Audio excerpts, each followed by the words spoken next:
Welcome to Den Bosch and the 2019 World Archery Para Championships.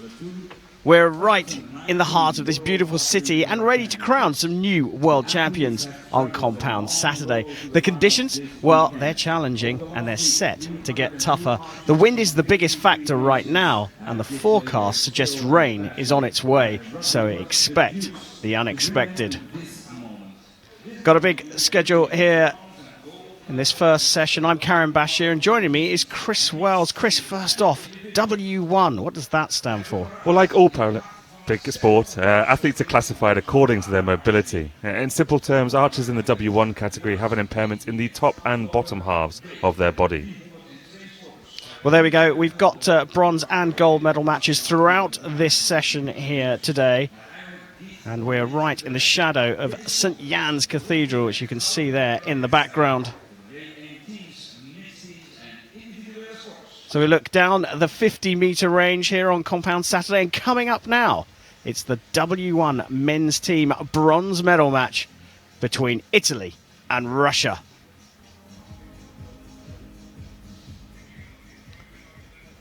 Let's take a look at how the teams got to this stage. Chris? Well, China really have had the best tournament of any team here in Den Bosch, and Russia as well. Russia made it all of the mixed team finals, but the Turkish beat Italy in the final to make this gold medal match. So Italy and Russia are waiting in the wings. Let's go down and welcome them to the range here in Den Bosch.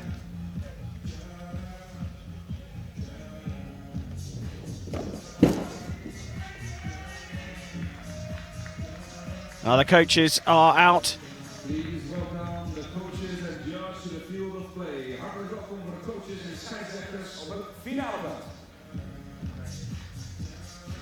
They're just getting announced out to the crowd here.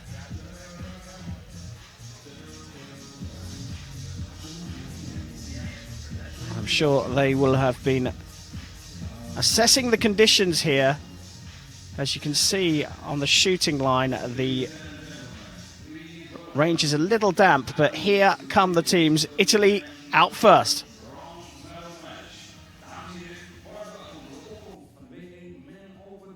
Bronzen medaillewedstrijd.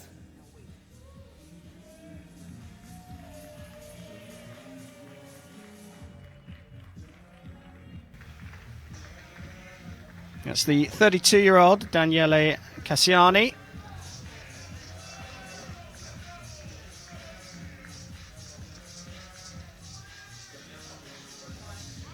And his two teammates, 35-year-old Salvatore Demetrico and the 36-year-old Gabriella Ferrandi.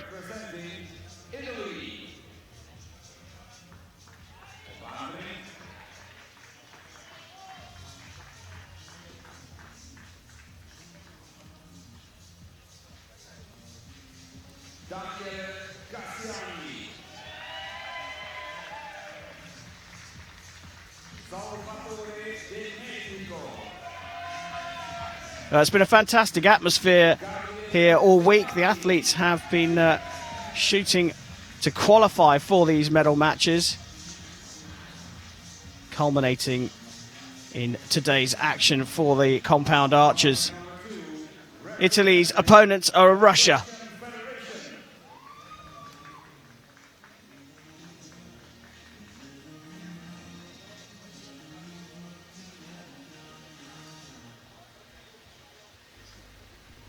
So it's 32-year-old Alexei Leonov, the 47-year-old Konstantin Donskoy, and the 35-year-old Alexander Dorofeyev. And you can see, unlike pedestrian archery, these guys in the wheelchairs, they're all going onto the line at the same time. They still have that kind of rule where they have to wait for the one archer to finish before they rotate and shoot their second arrow in the team, but it's done via hand signals and voices rather than going over the 1 meter line. And if you're new to the sport, Chris, how do you briefly explain the rules in team compound archery? It's very simple. There's 24 arrows in the team match. They shoot the 24 arrows, and whichever team has the highest score at the end of the match wins.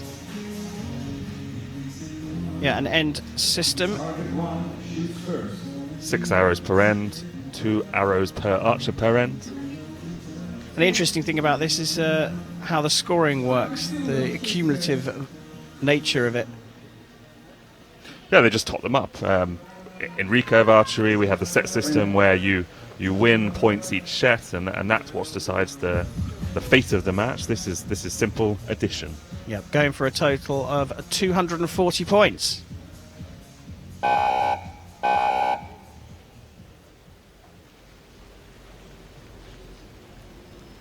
So here we go, the start of the W1 men's team event here in Den Bosch.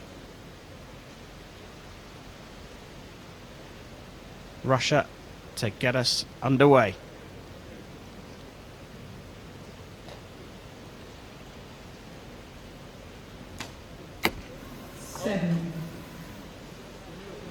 That one on the 6-7 line. In archery, the higher score counts if it's touching the line.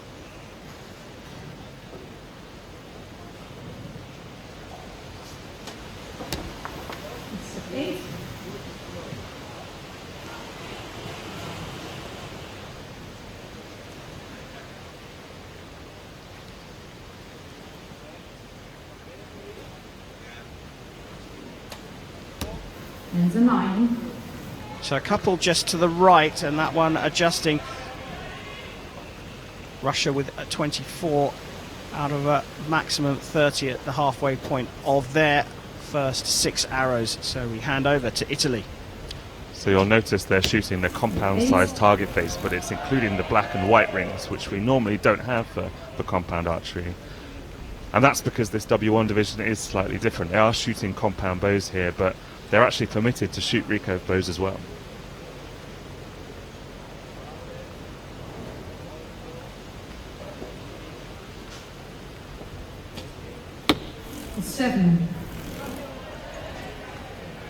There are some differences between the compound bows they're shooting here and the compound bows we'll see later on in the compound open category. All of these bows are limited to 45 pounds in peak draw weight. They're not allowed to use peep sights, and they're not allowed to use magnifying scopes on the end of those sights.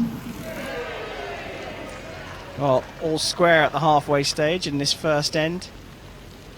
Chris, with the conditions as they are, and I think you can see the flowers on the range there blustering in the wind, how important is the communication between the athletes? Every arrow tells a story, where the wind's blowing from, how it landed, how it flew, and you know, there's 3 athletes on the line. They each need to learn from each story. So communicating is key in every team competition.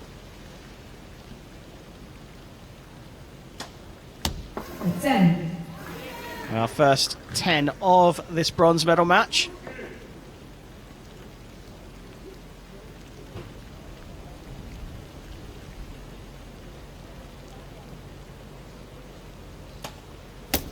And another 8.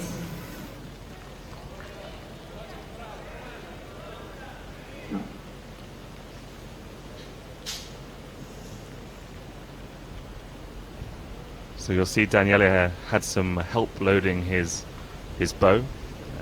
If the archer doesn't have the mobility to load his own bow, he is permitted an assistant in para competition. 8.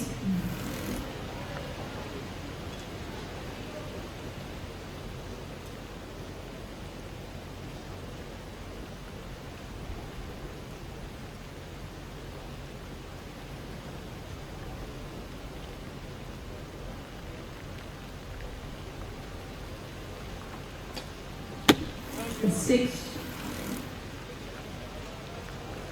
Well, Russia are certainly going to lead after this first end as we tick inside the final 5 seconds. That's not a lot of time to shoot an arrow, 8. but he gets it off in time.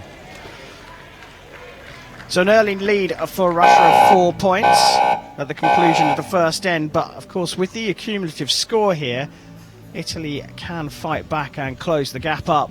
All right, ladies and gentlemen, this was our first end in the bronze medal match. It's Russian Federation 4 points. Well, you can see the rain has started to come as promised. We take a look back on that first end, Chris. These are all the arrows, Italy in yellow, Russia in red. And they're landing a bit to the right. Unlike most finals, here in Den Bosch, there's no warm-up range, there's no 50-meter practice range. So yesterday, all the athletes had a chance to shoot in this arena, to dial in their sights, to get a feel for how the field was performing. Yeah, and it's interesting as well, when you look around here, you get a good wide shot here. There's a flag just on the left-hand side by that white tent, and it's blowing around left and right. We're in a square here in the city, and when you walk down some of these corridors, the wind is ferocious. Inside this square, it means we get a bit of a swirl. And so far during the week, it's tended to be better in the morning and get worse progressively as the day goes on. So we'll see if that plays true today. Dan gaat hem in de tweede editie. Alle stukkers 2 pijlen, dus 1 editie bestaat uit 6 pijlen. The archers waiting for the agents to retrieve the arrows from the target. And of course the line judge will make sure the range is kept clear.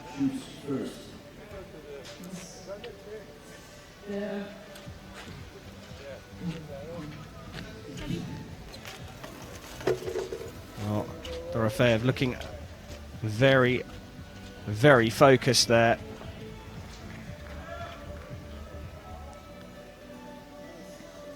So as I said, Italy trailing by 4 points at this point, which means they will shoot first in the second end.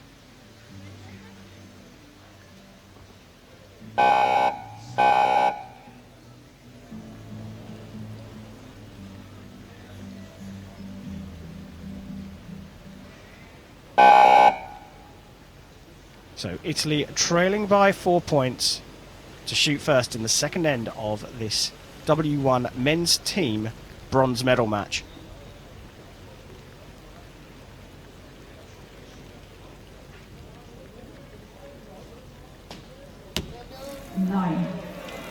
And you'll see there, he lifted his hand up as soon as he shot the arrow, and that's to tell his teammate that he's done. So that's the equivalent of stepping back over the 1 meter line in the World Cup or the World Championships next week.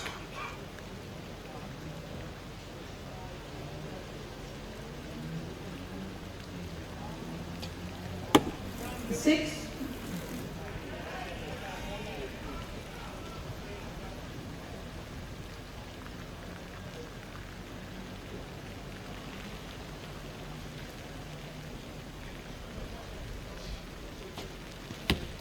Eight. They're still landing right there.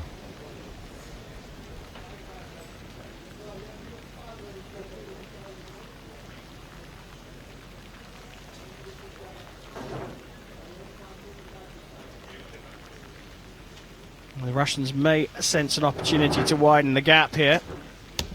10. And that is the best arrow so far.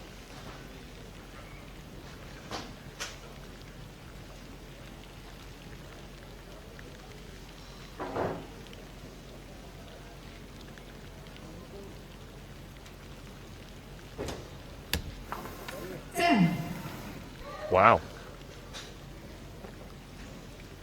They've dialed into the centre now, Russia.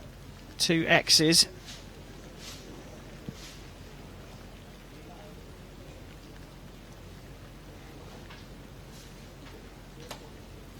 Nine. Well, that's really fantastic. Great start to this second end. Yeah, good grouping. That's what archers are looking for. All the arrows close together.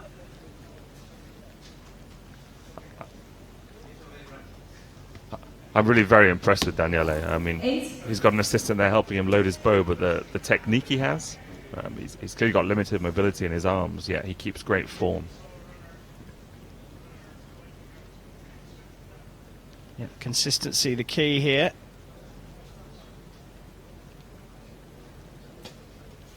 Nine. They haven't got any arrows to the left, and as a coach, as an archer, when you haven't got anything going to one side of the target, that's when you should be moving your sight to try and dial it in the middle. Yeah, and it looks like Ferrandi did just that then.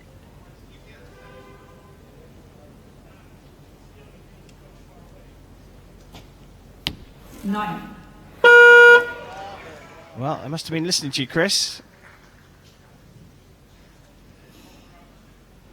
But a big opportunity here. Potential 59 on the cards with a maximum.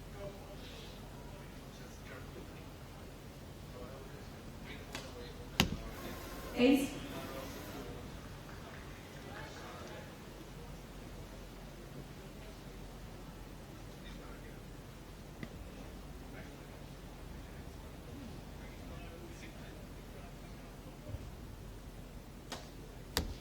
Ten. Quite a lot of movement there in Donskoy's stabilizer.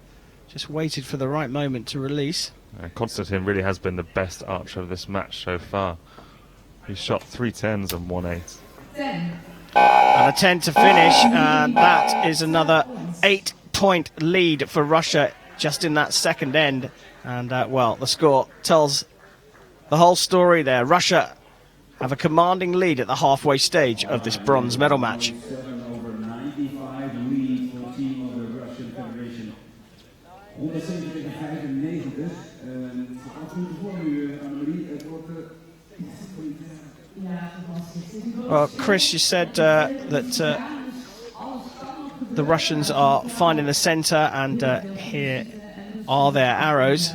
Well, 57 is a good score in compound archery for a team, and it's easy to get caught up in the fact that these guys are shooting compound bows, but this is not the compound division. This is the W1 division, and some of these archers don't have good mobility in their body, and to be able to shoot such a good group like that is really, really very impressive.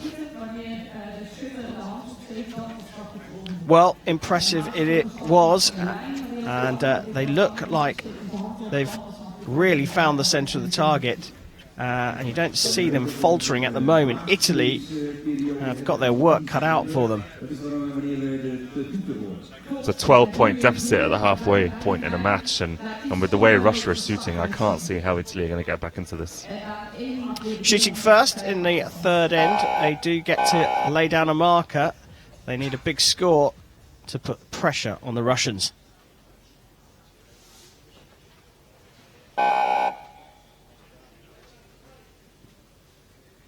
And you see the assistant there helping load the arrow.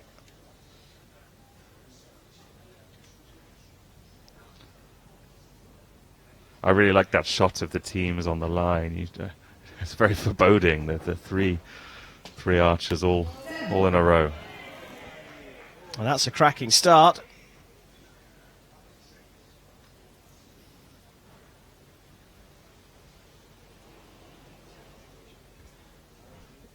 Note the strap that's around the waist there, around the wheelchair and around the waist, and that's that mobility in the top half of the body that we spoke about. That's helping keep the archer's body in place.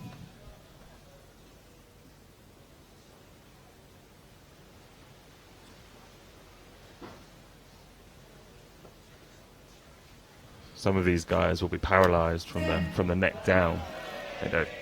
It's easy to say, but it's very difficult to appreciate how that must feel when you're trying to control a very, very precision piece of equipment. It is incredibly impressive, that is for sure. But the principles remain the same. Have a consistent draw, a consistent load, a consistent process, and then you can just adjust on aim. Easy to say, I know. We had some visually impaired archers here earlier this week, and I mean that's incredible as well.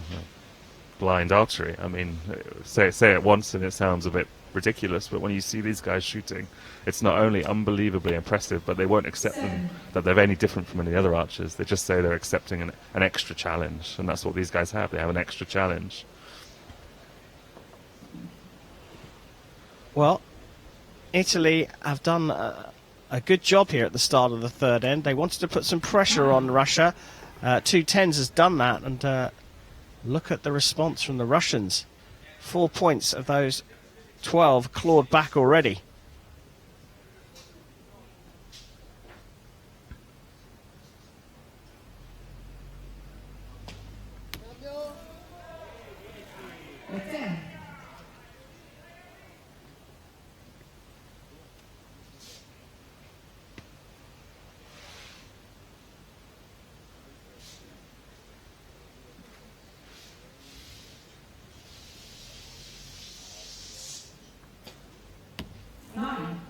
Well, of the three Italian archers, Ferrandi certainly has the longest process, but he's left his teammate 20-odd seconds to shoot the final arrow for Italy in this end. Ace.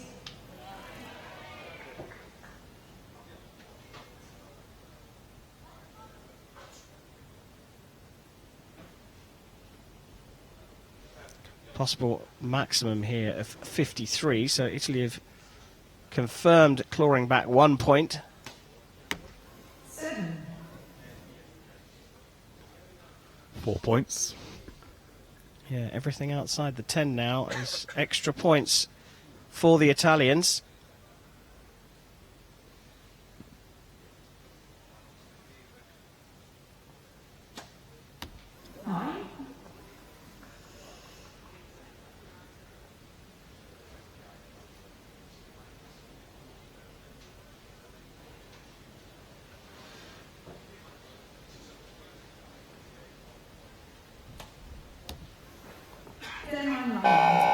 Well, that's marked as a 9. Might be touching the line, but look at that. Potentially 6 points clawed back from Italy. That's half the job done, and they've got one end left. Yeah, that's 6 points of the 12-point deficit that Italy has. After 12 arrows, removed after 18 arrows. I mean, we're talking about such small distances on the target and such talented athletes. The swings in this W1 category can be quite large.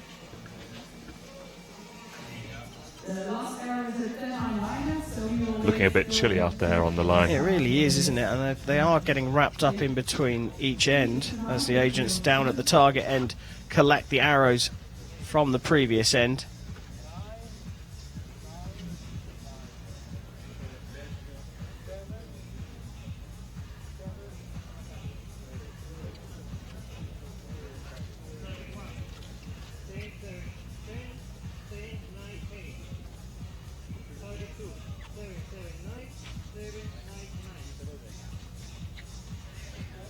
Well, I didn't hear a 10 called there from the target judge. No, that one on the line, well, just outside the line, you can see there's a little bit of yellow in between the shaft and the central ring.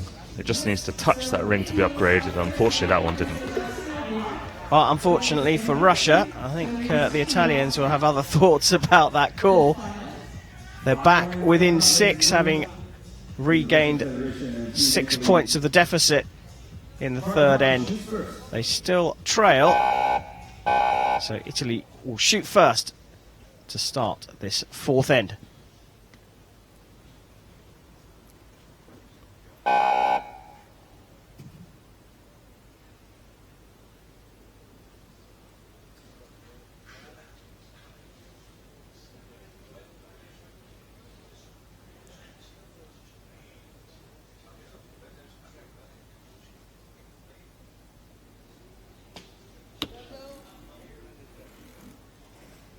It's a 7. Arrow still landing right. You would have expected at this level the coach to really have pushed those guys over. If not in the middle, so at least you have some landing to the left.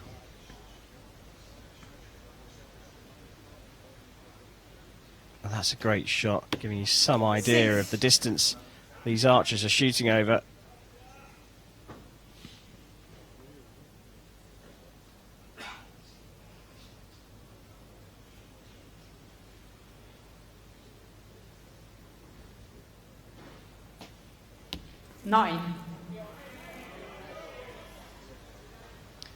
So, not quite as impressive as the beginning of the third end for Italy.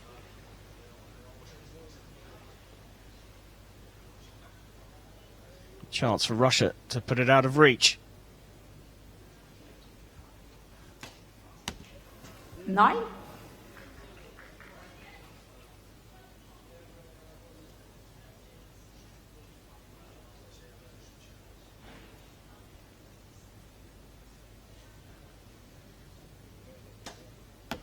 Seven.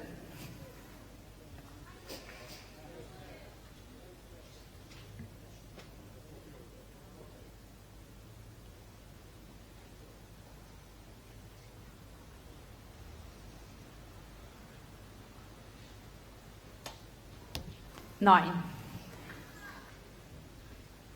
So that advantage is back up to 9 points. That's a big gap with 3 arrows.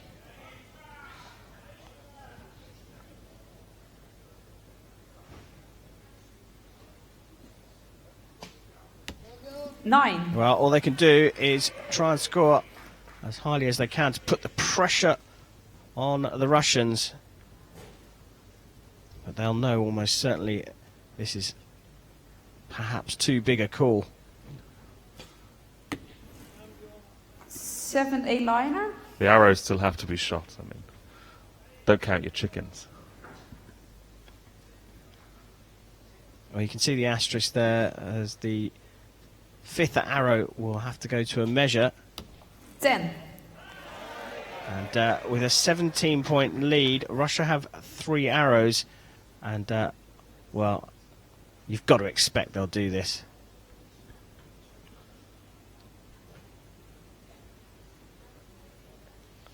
"50 meters is not an easy distance for anybody. I mean, it's easy to lose perspective. 9. And in this division, you have to remember that these guys are extremely talented and overcoming big challenges. So anything can happen. But yes, I mean, these Russians have looked solid, and it looks like they're bringing it home. 9. Well, that's it. They've got an arrow to spare here. Russia have taken bronze. Can they finish with a flourish?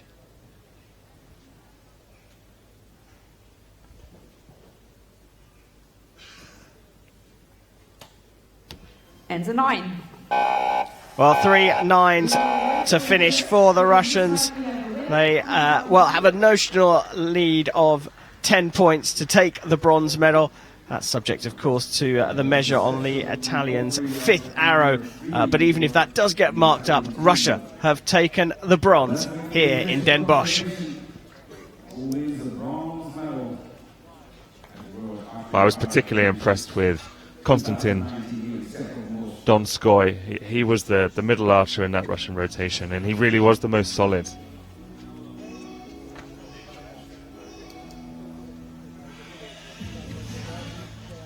A fairly subdued celebration, but there we go. Russia are confirmed as the W1 men's team bronze medalists at this year's World Championships. You can forgive them. It is quite early in the morning, Karen. That's an early start here in Den Bosch, but I think they might be quite happy they've got this one out of the way. Rain is on the forecast.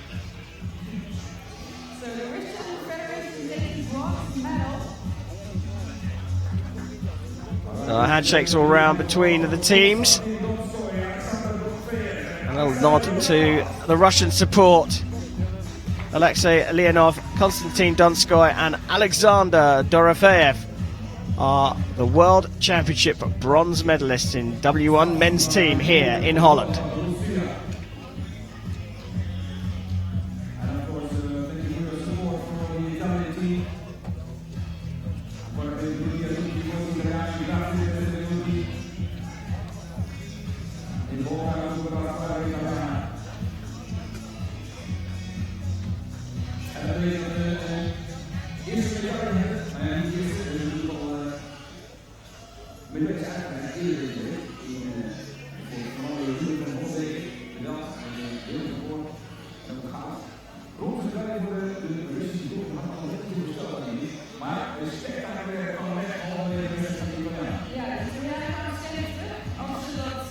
You can see the disappointment there for the Italians.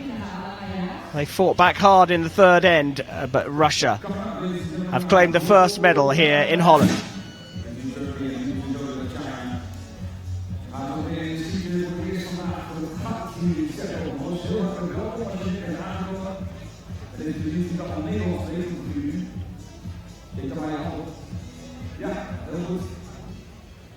Coming up now, it's time for the gold medal match here on Compound Saturday in the W1 men's team event. This for the first world title here at the Para Championships of 2019, and it's Turkey versus China. It's take a look back at how the teams got to this stage. Chris. Well, the Turkish team 2:13 in the semi-finals to beat Italy. 2:13 is only 2 points off the world record in this this format. China beat Russia 2:10 to 2:08. Both talented teams, both successful teams at this championship, especially in the W1 division.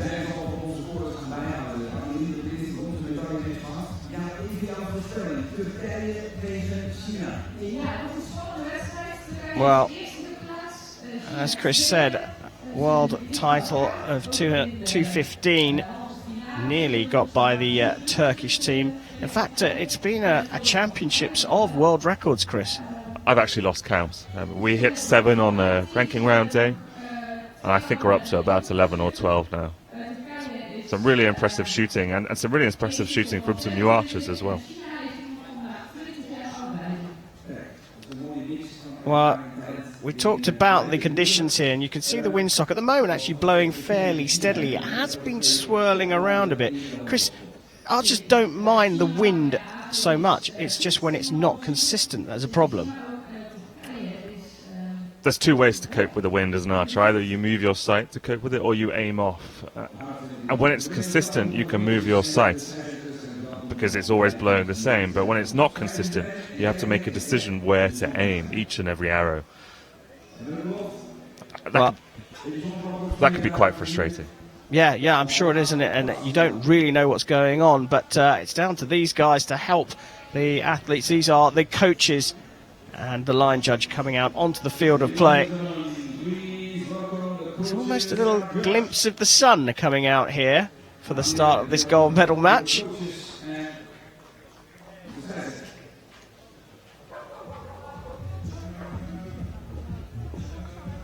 Well, the bows are out, the coaches are out, the line judge is out. All that remains are the 2 teams.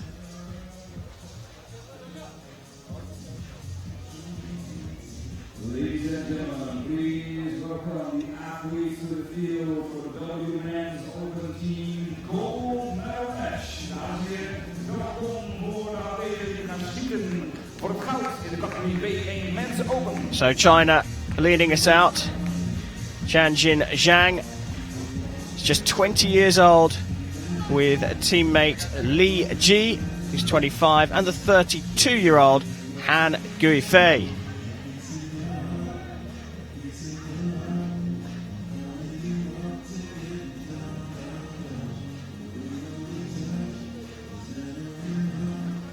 China will be shooting on target 2 on the right-hand side of the shooting line. On target number 2, representing the People's Republic of China, Han Guifei, Li Ji, Tianjin Zhang.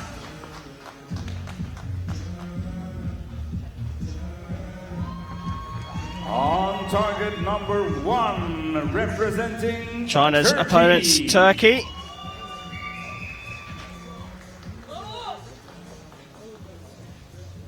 All with their woolly hats on.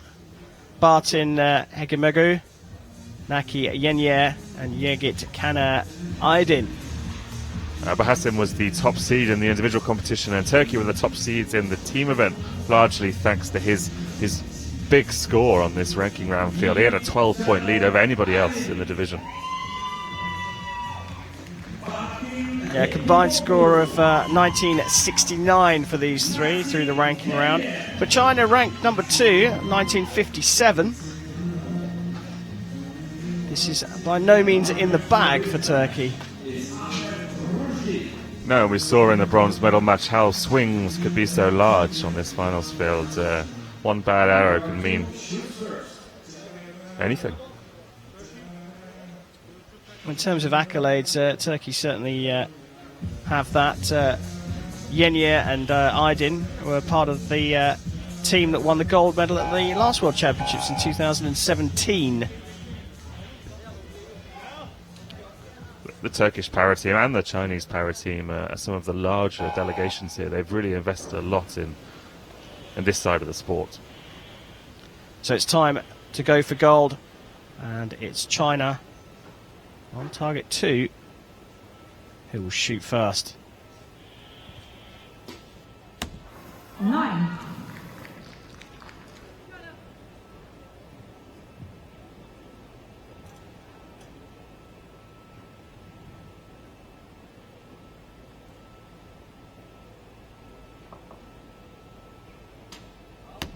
Seven.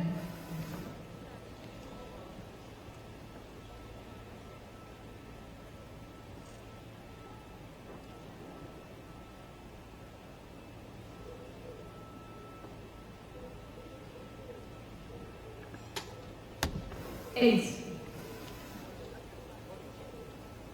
That was Li Ji there with the 8 to finish. You can see he has 3 straps around his waist. Now the straps, they are specified by their classification, so they can't just wear whatever they want. It's about leveling the playing field and make it the same for everybody.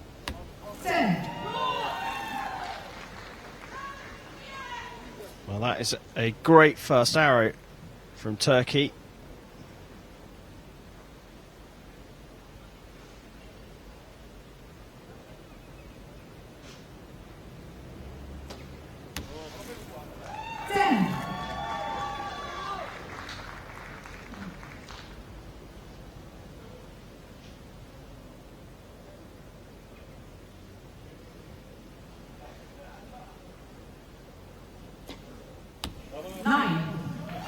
Brilliant grouping, in fact. Yeah, what a fantastic start. That's exactly what you need from your first 3 arrows in the final. The confidence difference between shooting a wide group, low-scoring arrows with your first arrows when you're going for the gold medal and getting the middle straight away is massive. 8.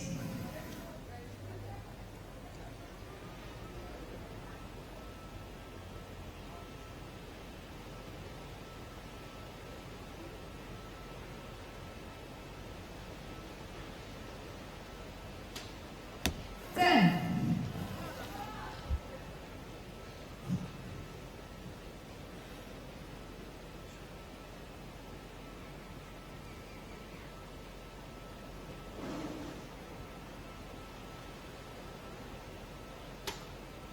9.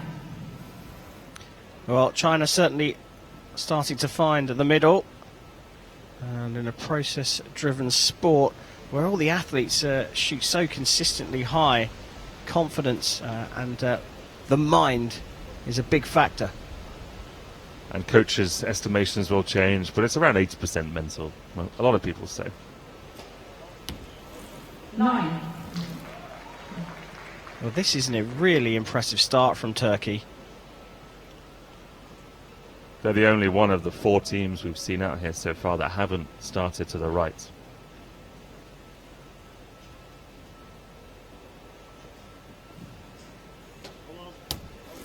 Nine.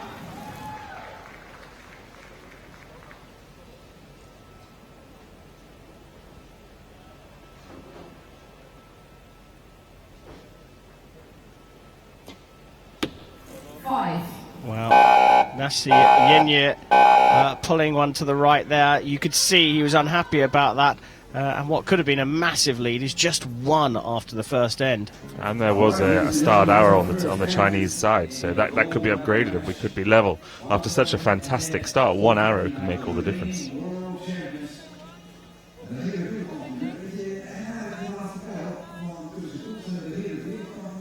Interesting there, seeing Yenye on the right, having a discussion with the coach, and it seems like they've already decided. I think it was archer error rather than anything else there. A low right arrow is usually a collapse at the top of your shot. You haven't stayed strong on both the front and the back, and you've just kind of let things go a little bit. That happens to archers when they're standing. That happens to archers when they've got full mobility in their bodies, and these guys are sitting in the wheelchairs and may not have full control over their core, so that can happen in a blink of an eye.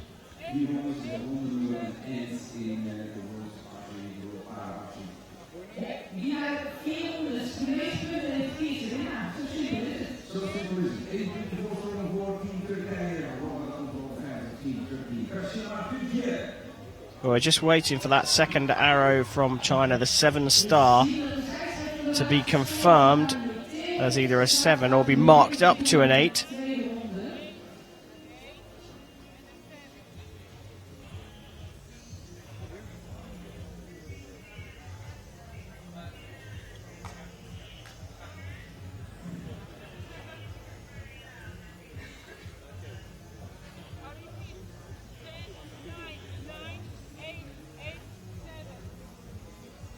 Well, that sounded to me like that will stay as a 7.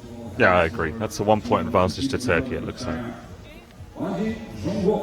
We got a shot of the teams there looking on as we just get the marks put onto the target. The coaches know what the results or what the outcome's going to be because of these amazing sights they've got down on the target, on the shooting line. There are scopes, but I mean, you're talking about millimeters, half millimeters. From 50 meters away, you cannot see that. We get a better view on the TV cameras than those guys have got on the field of play. They looked pretty relaxed, and I suppose they can't change it. The arrow's already in the target, but we know that the score now has been confirmed. So Turkey, who started so well, just dropped one arrow, and they could have had a massive lead, and it's just one. Turkey leading China 52-51 in the gold medal match of the W1 men's team event here at the World Championships in Den Bosch in Holland.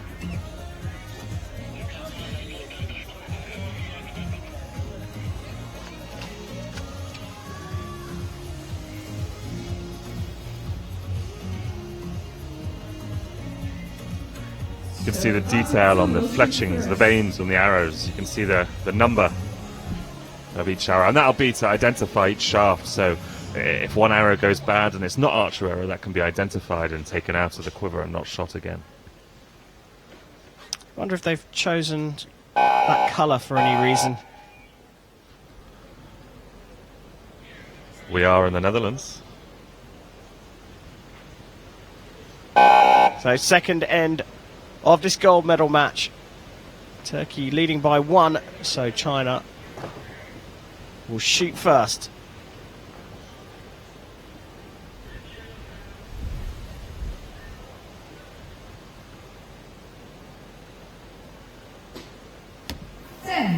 That's a great start. And we talked about, Chris, you said 80% a mind game.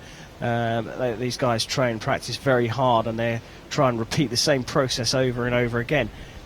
With Turkey leading so well after their first 5 arrows, dropping that one arrow at the end will give China some confidence that they're still in the match, a bit of a few moment. But equally, Turkey perhaps are thinking, well, it's just one mistake. If we get back into the middle, we should have this match. There's a long way to go in these cumulative score 24 arrow matches. And the first end, it sets them up, but it's not the be-all and end-all. The archers or the teams that win tend to be the ones that close strongest. So the start's important, but the end is critical.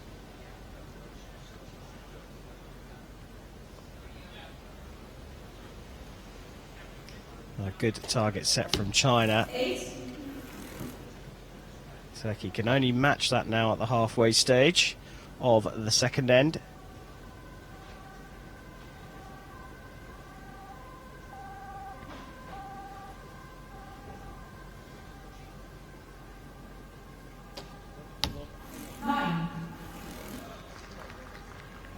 So like some of the other teams were all to the right, Turkey is all low. And when you're all in one side of the target, you need to move your sight. Well, another low one there. So with what will they change on the vertical? Is that all about aiming just a tiny bit higher?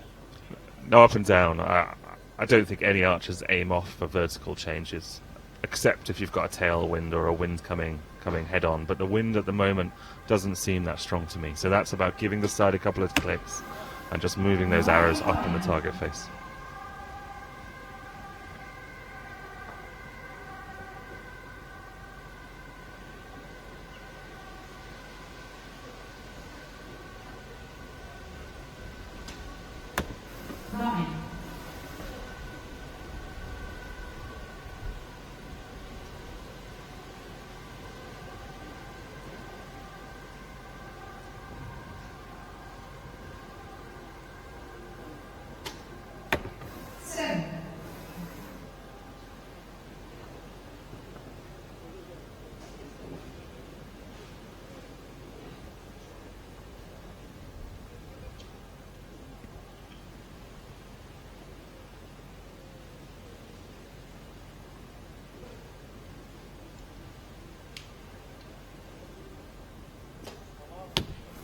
8. Well, again, they're all still staying low.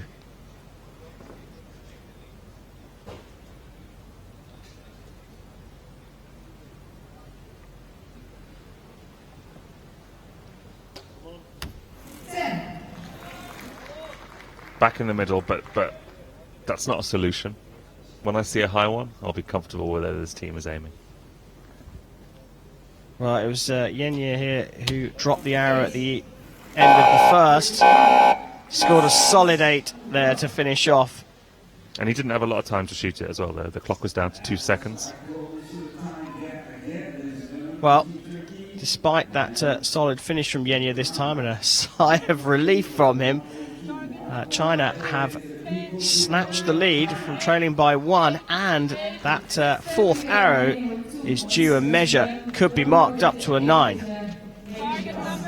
This isn't the level that either of these teams are shooting in the eliminations, but you have to remember this is a very, very different situation. It's only in the finals that the teams alternate. During the elimination matches and earlier stages of the competition, they're just shooting their arrows at the same time.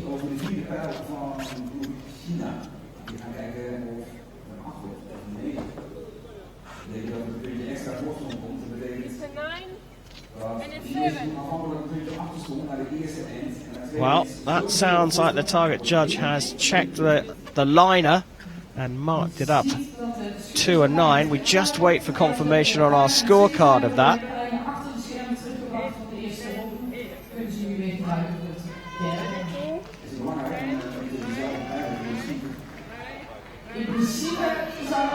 And there we go, there is confirmation. China were trailing by 1 after the first end, have had a 3-point swing to lead by 2 at the halfway stage. But as we saw in the first end of that match, if someone hits a 5, that lead could evaporate.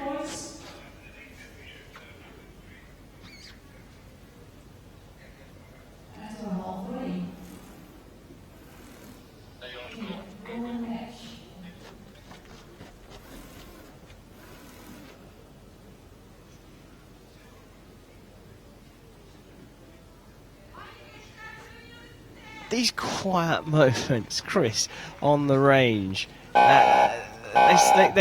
add a certain amount of tension for a spectator looking on, or anticipation at least. What's it like for the athletes themselves? Para archery doesn't have the same international competition circuit that the World Cup or the World Championships do, that the able-bodied divisions have. So they're not as used to shooting in such high pressure situations, such dramatic situations. So I'd imagine they don't have the same mental routines or comfort out there that some of the archers will see next week in Satoko. Well, the experience, I suppose. They don't have the experience of standing there, but what a great start from the Turkish team. 9. And a lot of them are really enjoying it, more than anything. They're really enjoying this chance. Well, Aydin and Hikimoglu getting a 19 out of a possible 20, handing over to Nasir Yenye, and he gets a 9 at back in the middle for the Turkish athletes. But still low in the target face.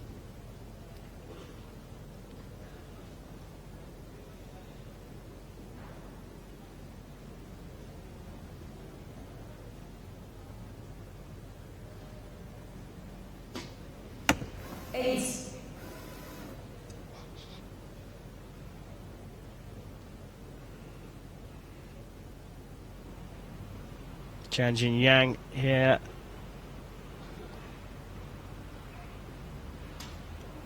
The 20-year-old putting it into the 10 ring.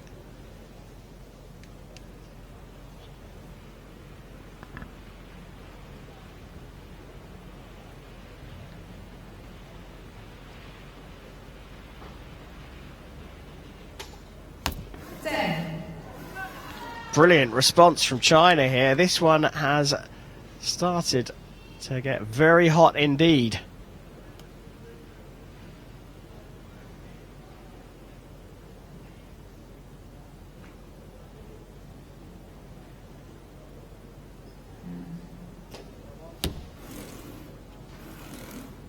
8.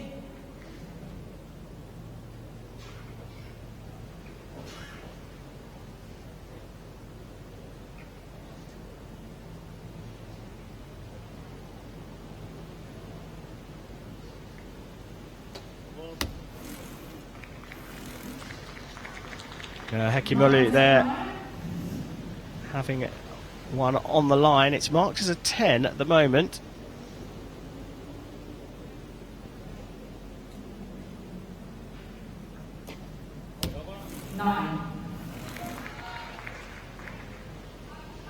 That's Turkey's best end of this final.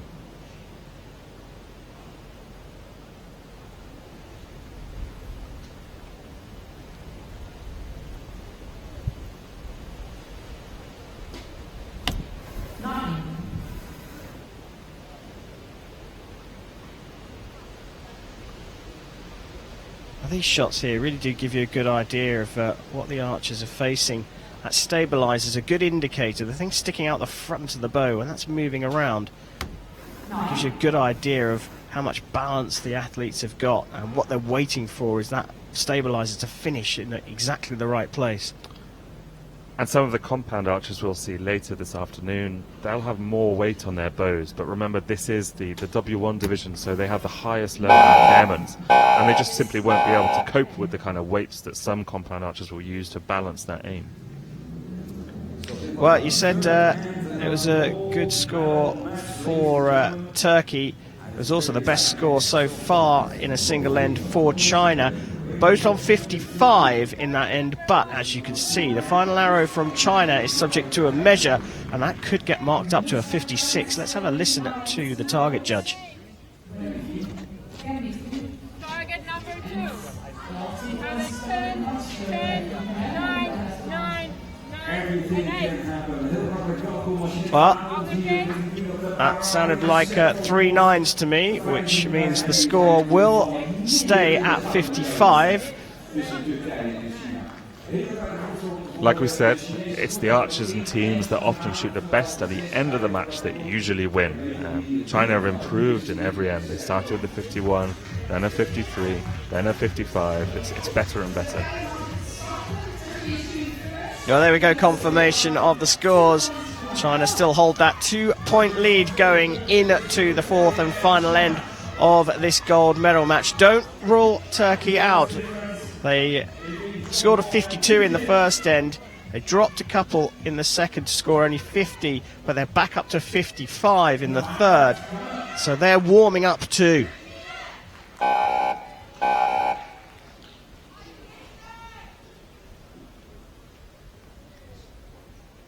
Turkey to shoot first here in this all-important fourth end. It's a gold medal match here in the W1 men's team event on compound Saturday here in Den Bosch. Turkey trailing by 2, need to put the pressure on right now.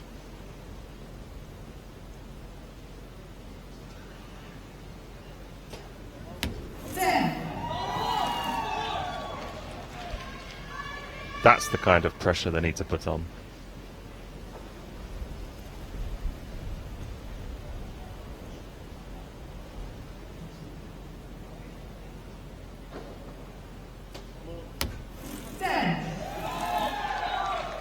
Well, Hekimulu there scoring a second 10 for Turkey.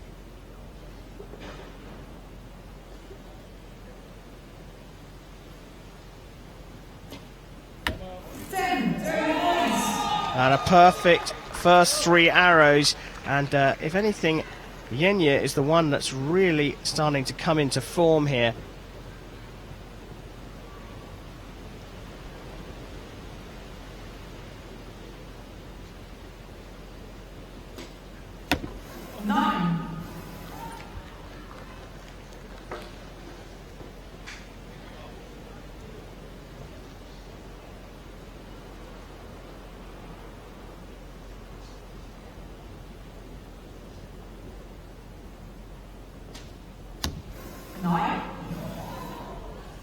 Well, 2 9s, but they both look very, very close to that line.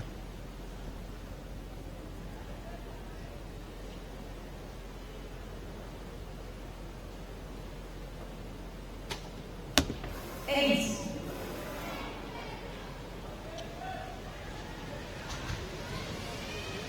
3 arrows, a 4-point swing. Now Turkey have the advantage and a chance to close it out before China even shoot.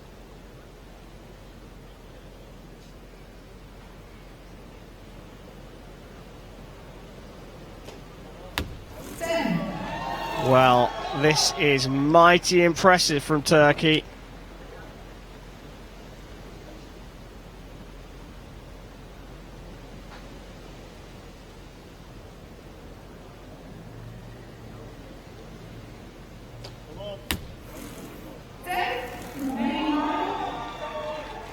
Called as a 10 initially by the stadium announcer, but I think that is a 9. The scoreboard certainly says so. So a 10 here will win the match. A 10 here will also break the world record.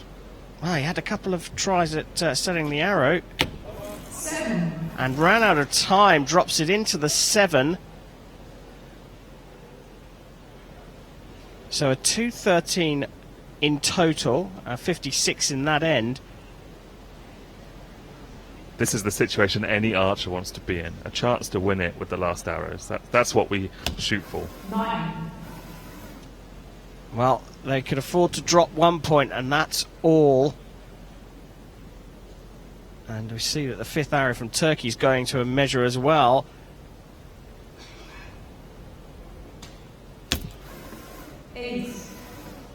And this one No, it's 9. is now right in the balance. A 10 here to level the score, and then we go to a measure for the Turkish 5th arrow.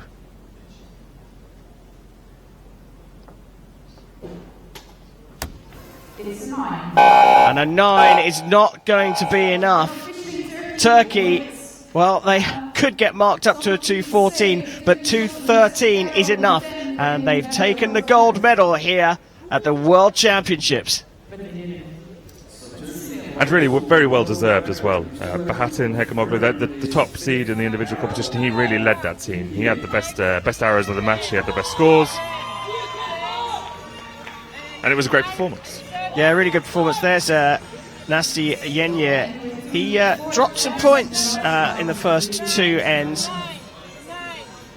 but he came good in the second half of the match. The measure is being done, but I think you can see from the celebrations both in the Turkish side of the shooting line and in the crowd of the Turkish fans. Turkey have taken gold here in the World Archery Para Championships of 2019 in the men's W1 team event. The last 2 ends, Turkey scored a 55 and a 56. 111, that really is world-class shooting. Do that twice for a full match, and that's well and above the world record of the W1 team event. Well, celebrations there from the Turkish team. As Chris said, well deserved, great shooting throughout, and they just got better and better, and they are now the world champions.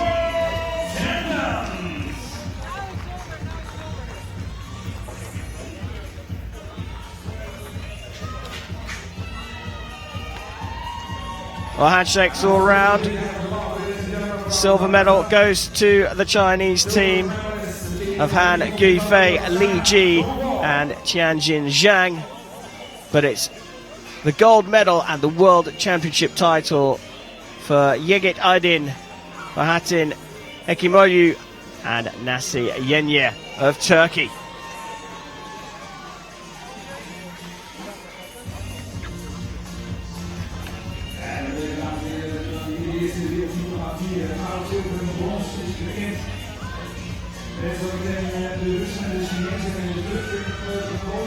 Soaking up the celebrations from the crowd.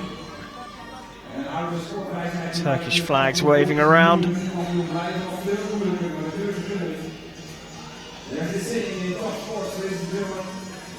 a champion is really difficult.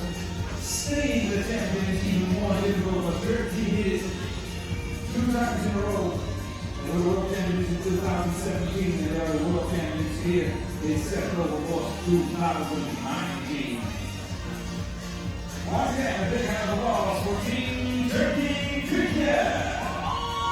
Now Turkey get a final cheer from the crowd as they head off into the wings. They've got a medal ceremony to prepare for.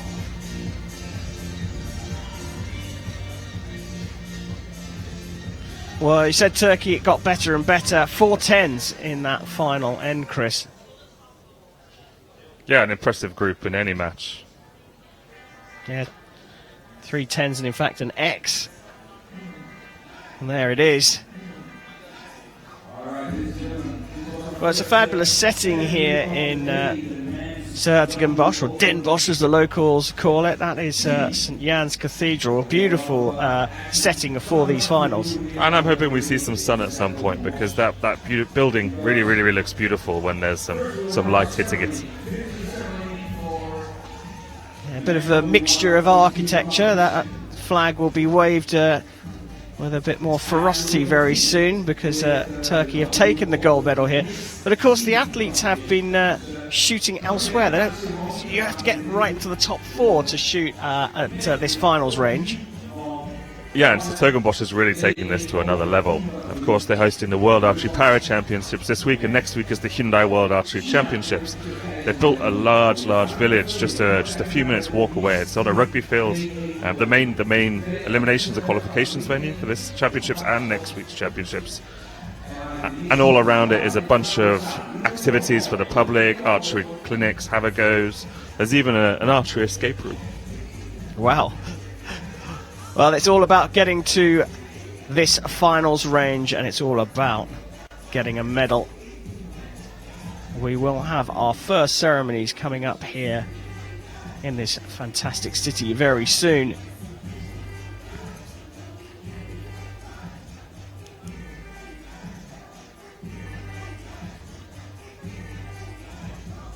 Well, there's been a music festival all of this week. You can see, in fact, a stage on the right-hand side of the range. The atmosphere has certainly been lively, and now it's time for the heat and the volume to go up just that little bit more as we welcome the athletes back out onto the field of play for the medal ceremony.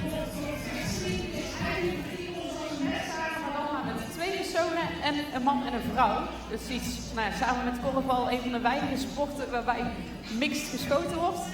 Is nog niet heel lang een onderdeel. En volgens mij zelfs voor het eerst op de Olympische Spelen. Well, the stadium announcer has told everyone what's happening, both in English and Dutch, that this is the medals for the W1 men's team compound event here at the 2019 World Archery Para Championships. W Open Team Competition. Dames en heren, de medailleceremonie voor de categorie heren W1 Open Teams.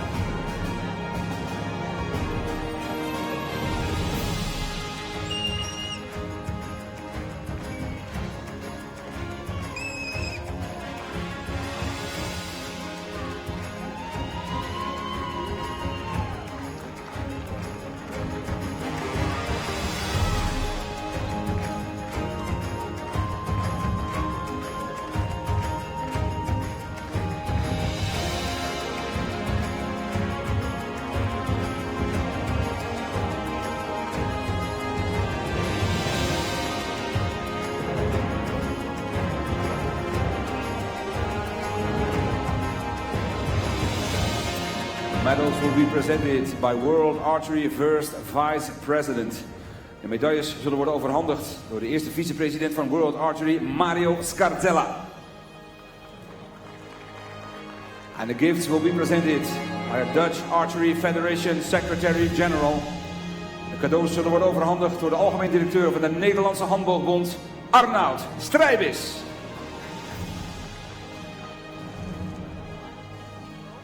Bronze medal representing Russian Federation. De bronzen medaille namens Rusland. Our bronze medalists here in in the W1 men's team are Russia. Alexei Leonov, Konstantin Donskoy, and Alexander Dorofeev. Alexander Dorofeev.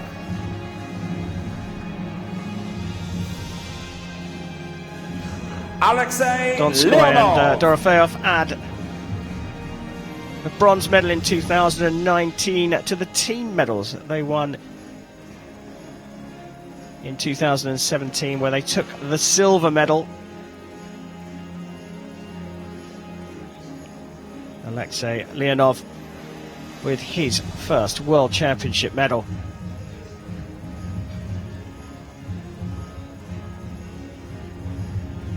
Silver medal representing the People's Republic of China. Zilveren medaille namens China. Well, it was impressive shooting from the Chinese, 55 in the third end of the gold medal match. Their highest scores sandwiched by two 53s. It wasn't quite enough in the end. They take the silver medal by just a single point in that gold medal match. It's Qian Jing Zhang, the 20-year-old on the left, along with Li Ji, who's 25, and the elder statesman on the right, 32-year-old Han Gufei.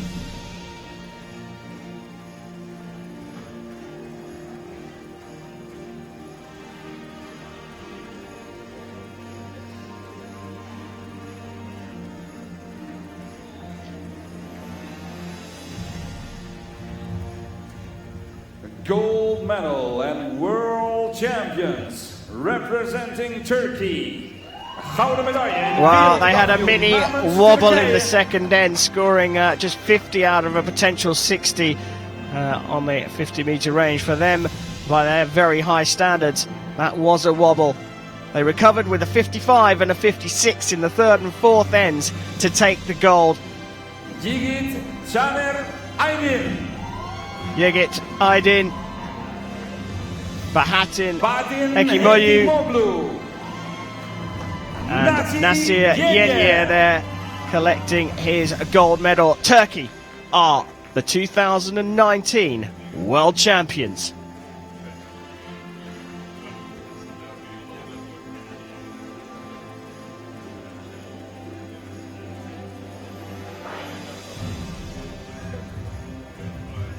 Yenye and Aydin were part of the team that won the gold in 2017, so it's back-to-back World Championship titles for them. Now it's time for the Turkish national anthem. Dames en heren, indien u dat u in staat bent, gaat u alsjeblieft staan voor het nationale volkslied van Turkije.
Ladies and gentlemen, please give a warm round of applause to our athletes. Dames en heren, nog één keer een heel hard Den Bosch applaus voor onze top 3 atleten.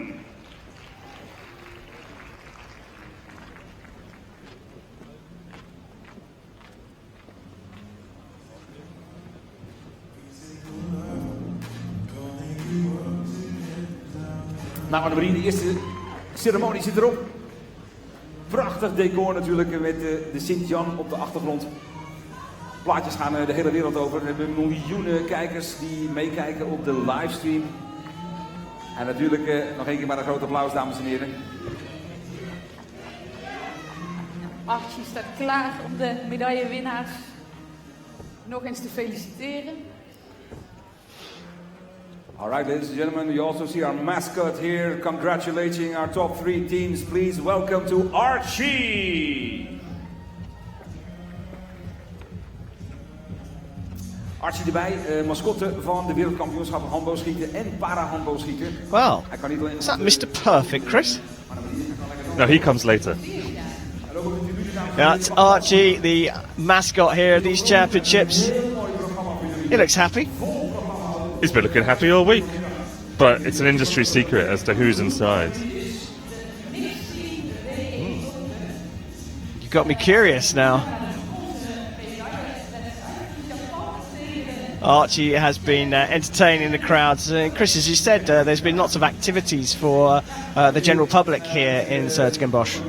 Yeah, and to me it feels more like multi-sport games than an archery competition. There's a lot of crowd engagement. There's a lot of entertainment around the archery event, and that's fantastic, especially for these para archers.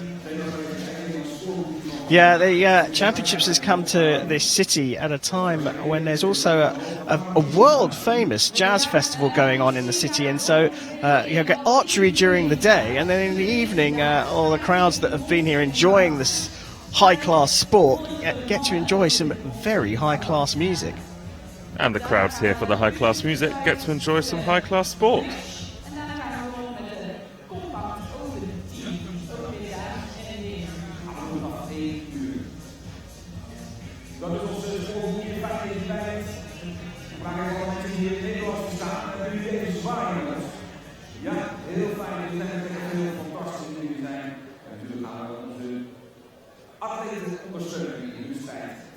Well, there is our line judge. It's time now for the W1 mixed team bronze medal match. It's the Czech Republic up against Japan for bronze.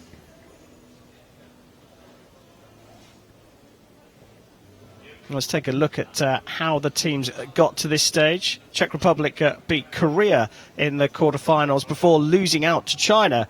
Japan, well, they beat Italy in the quarterfinals, but they lost out to Russia.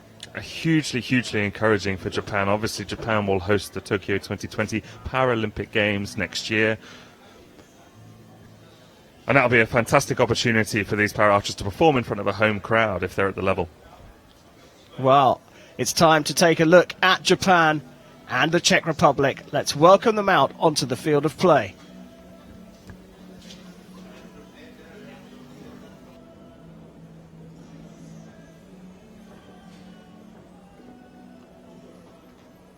Ladies and gentlemen, please welcome the athletes to the field of the W Open Mixed Team Bronze Medal Match.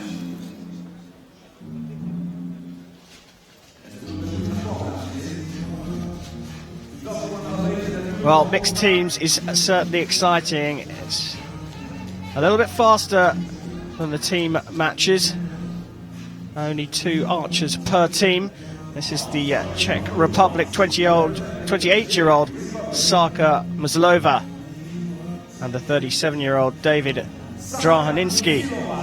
Drahaninski was the Paralympic champion in Beijing in 2008. He is one of my favourite para archers. He is a fantastic shooter, and I'm looking forward to seeing him perform today. On target number 2, representing Japan. And here are the Japanese athletes. 33-year-old Aiko Akazaki and the 58-year-old Naka Noshitsugu.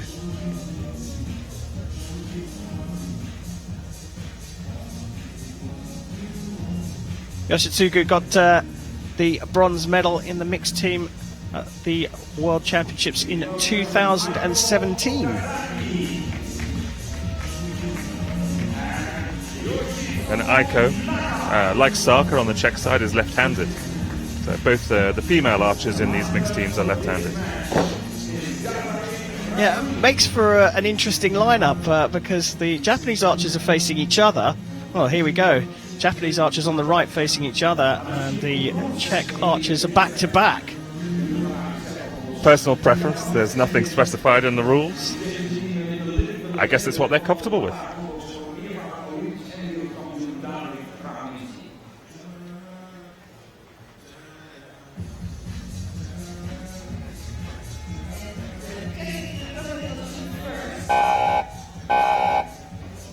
Well, the range is clear. It's time to go for bronze here in the W1 mixed team event here at the 2019 World Archery Para Championships.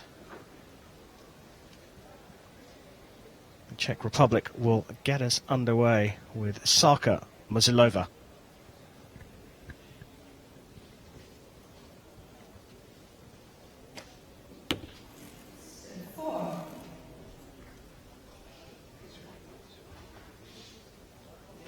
Not a fantastic start. That's the worst arrow we've seen so far on this finals field.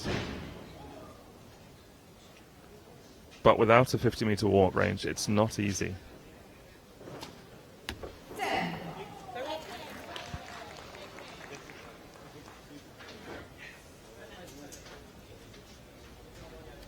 Well, you can see the two Czech archers having a little discussion about those two arrows.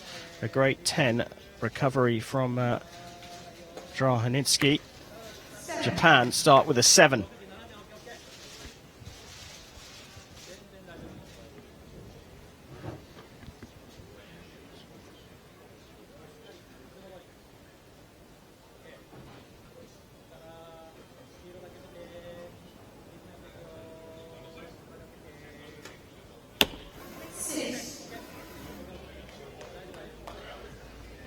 A wide start from Japan as well. Of course, the Czech Republic are talented. They were the bronze medalists at the Rio 2016 Paralympic Games, this pair, Muzilova and Drahanitsky.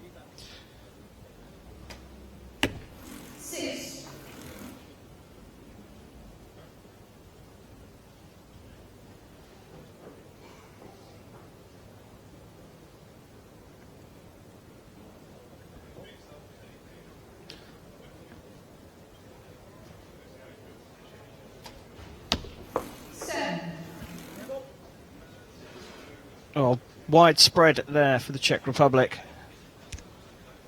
Drahinsky in particular looking unhappy with that second arrow of his. He is the world record holder in the division, but he didn't have the best ranking round here in Den Bosch, and he will go for individual bronze. It's just not quite what he wanted.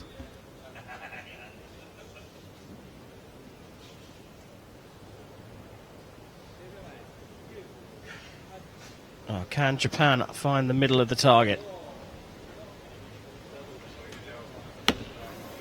Well, 3 going very low there for Japan.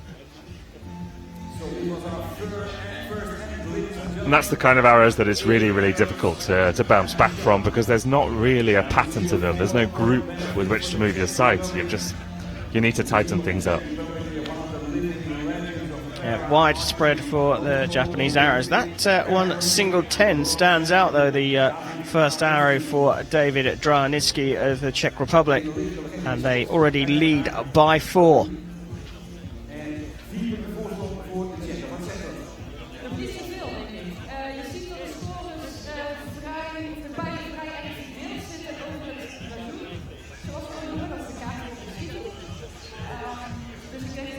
Drahanitsky is very strapped into his chair, so I know when he's trying to shoot, he's not very stable. He shakes quite a lot if he doesn't get strapped into his wheelchair, and that's why he's permitted to have that kind of cross strap across his torso.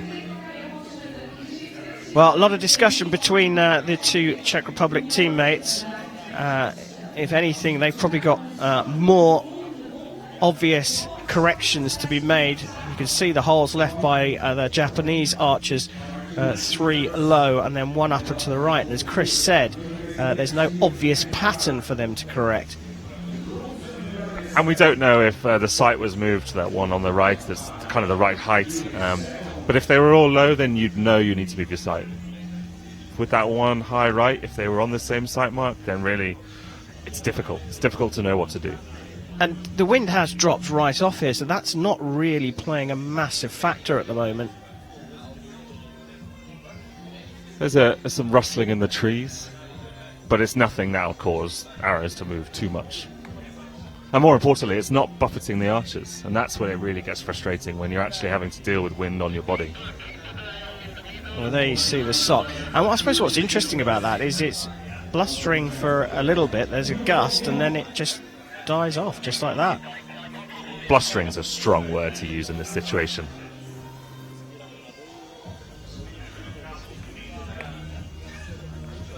I'd call it a draft.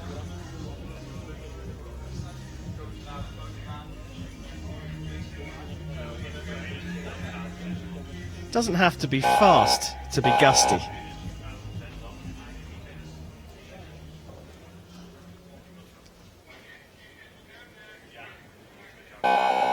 Second end of the bronze medal match here in the Netherlands. Japan, trailing by 4, will shoot first. And as you can see, Okazaki has an assistant to help load her bow. That's much, much better from Japan. That's a relief, I would say.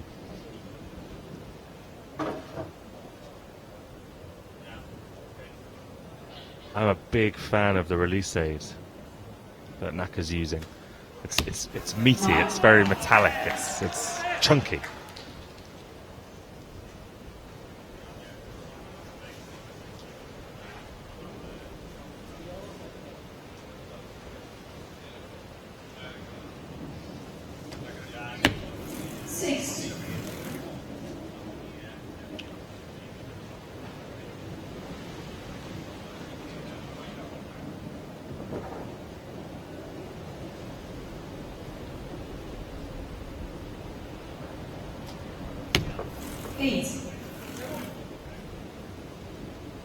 Musilova's first arrow landed in almost an identical spot to one of her arrows in the first ends. It's not the ideal spot, but it suggests consistency.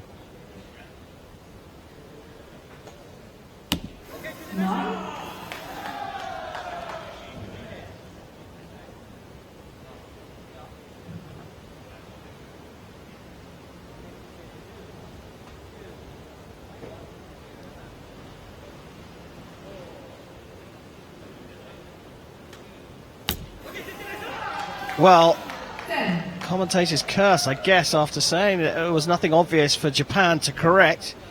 Whatever they've done between the first end and the second has worked. A 37 for them out of a possible 40. 5.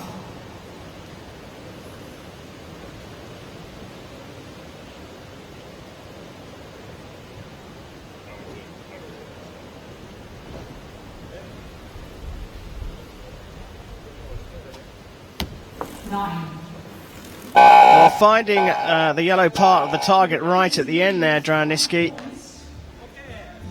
But 37 playing 28, and this match has turned right around. Japan now leading by 5. Yeah, and Musilova will have to find the middle a bit quicker if they want to have a chance of getting back in this match, Czech Republic. She's the difference here. Well, let's take a look at the arrows in that end. Czech Republic in yellow, Japan in red. Yeah, Japan's are much more in the middle. When you're in the middle, you win matches. Simple as that. Yeah, and a good grouping of the bottom 3 there. The bottom 3 arrows are 9, 9 and 10. Very consistent shooting from Japan, and a much wider group for the yellow arrows.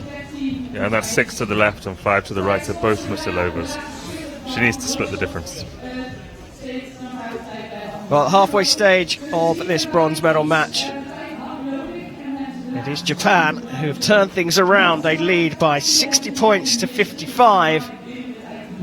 And they shot a 37 in the second end.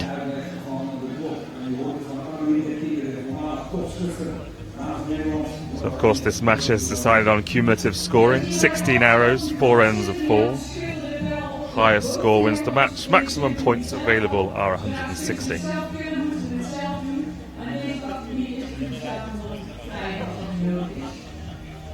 Straks naar de derde en dan weer de boven. En degene die achter staat, dan weer de licht zien. Klopt, degene die erachter staat mag als eerste zitten en degene die alleen maar weer mag beginnen, dat is de netjes voor de baan die mag beginnen. Well, the range is almost clear. Trailing team, Czech Republic, will shoot first as we start the third end of the W1 mixed team bronze medal match.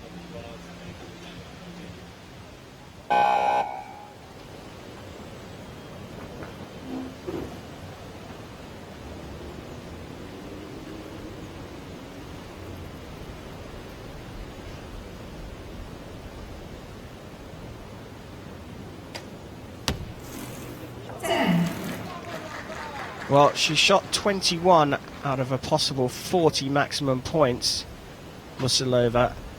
And now she finds the middle.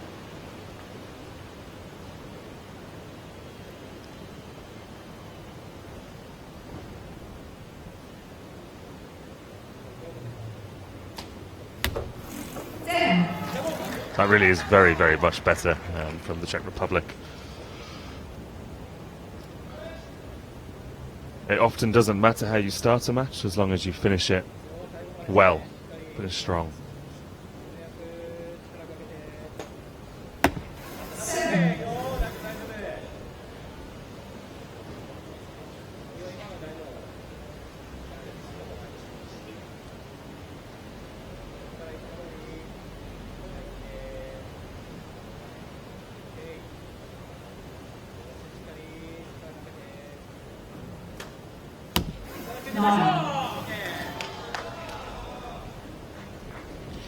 This is a topsy-turvy match. Japan came into the end with a 5-point lead. That's already down to 1.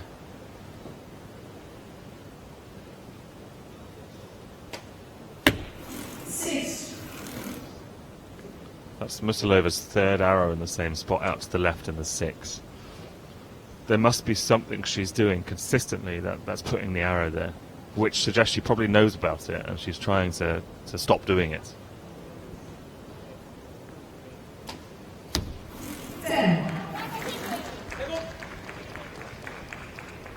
35 out of a possible 40 for the Czech Republic. Fist bump between the athletes. That last arrow will be subject to a measure.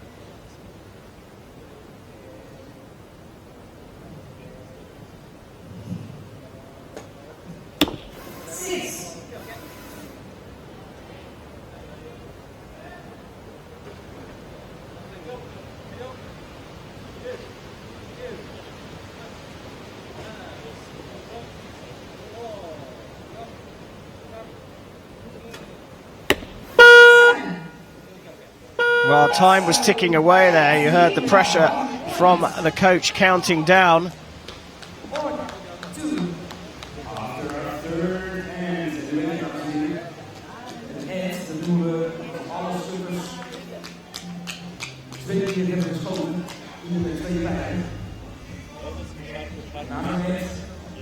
The Czech Republic had the lead after the first end, and Japan had the lead after the second end, and it looks like we're back to the Czech Republic having the lead after the third end. Yeah, it's a question of whether that 9 gets marked up to a 10, whether it's a 1-point lead or a 2-point lead, but this one has swung around.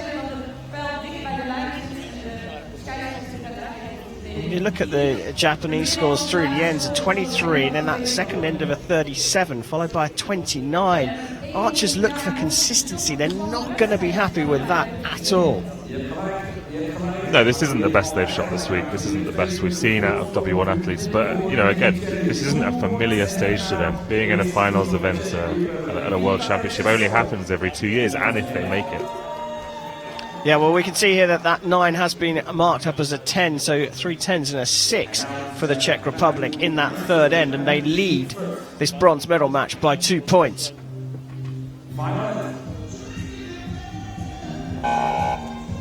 Well, if things go according to the pattern we've seen so far, Chris, Japan are going to win this one.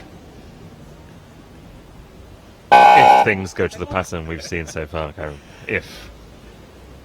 Well, Japan trailing by 1 will shoot first in this crucial fourth end. Bronze medal at stake.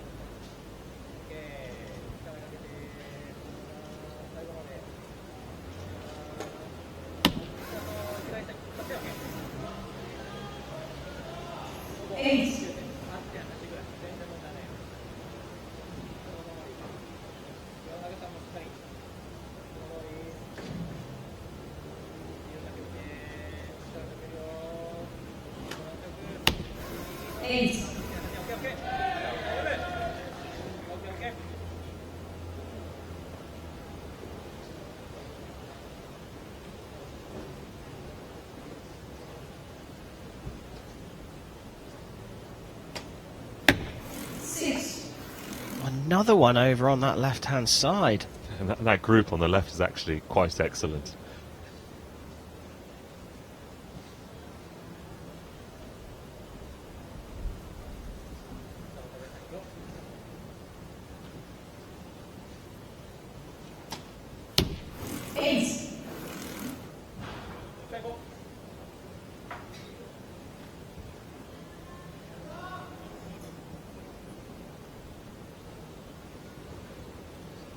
So, notionally, the scores are tied up. So, this has come down to just 4 arrows. 2 for Japan, the first one in the 10. And they will be followed by 2 for the Czech Republic. 10 when it matters. That's the most important thing. The 10 when it matters. Well, another 10 now will give the Czech Republic some serious pressure. Again, time ticking away there, and the pressure coming on at Tanaka. 18 over 2 arrows to win this. 8. 10 to win. So, David Trarninski needs a 10 for bronze for the Czech Republic.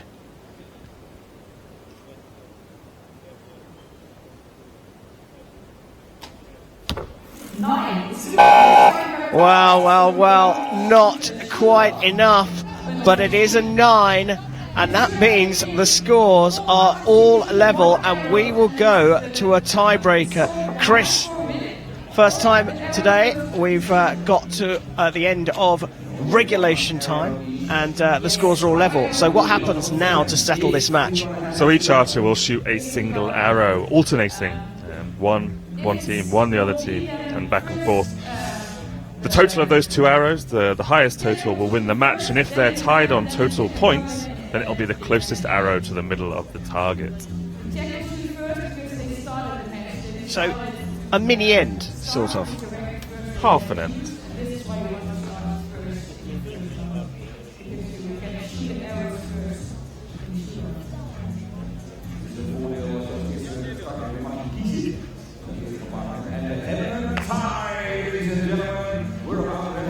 Well, they've cleared the arrows from the target. The agents have recovered those, but the teams get a little bit longer to have a chat and a conversation with each other about what is about to happen, because the targets are replaced as well, just to add to the tension. Yeah, and I think the Czech Republic are quite lucky to be in this shoot-off, to be honest. Psaka Musilova hasn't had a good match here. She shot 110, but a lot of her arrows were out to the left. Now, given how consistently she shot arrows out to the left, if I were her, I'd seriously consider aiming out to the right. Because this isn't about shooting perfect form, this isn't about shooting the theoretical best arrow, this is about hitting the middle.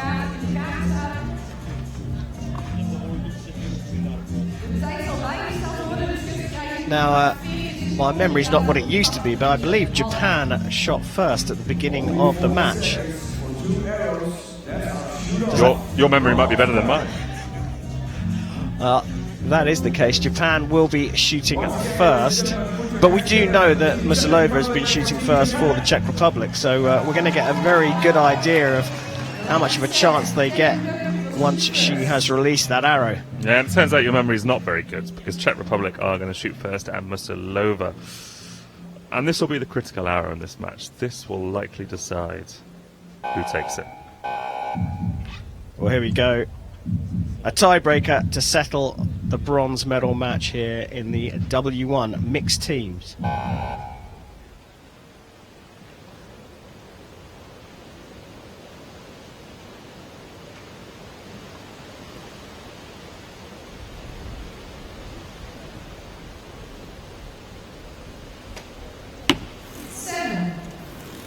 Well, out to the left again, but it is in the red ring. A 7 for Musilova. So we switch over to Okazaki for Japan to shoot their first arrow.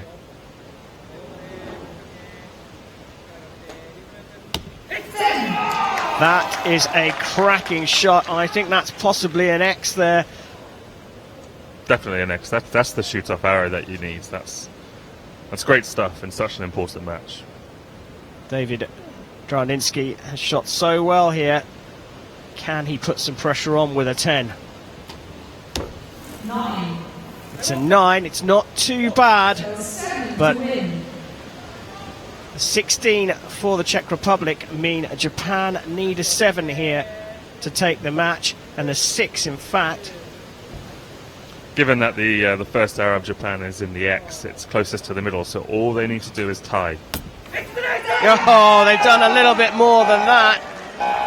What a brilliant finish from Japan. 2 arrows in the center of the target, and they have taken the bronze medal here in Den Bosch.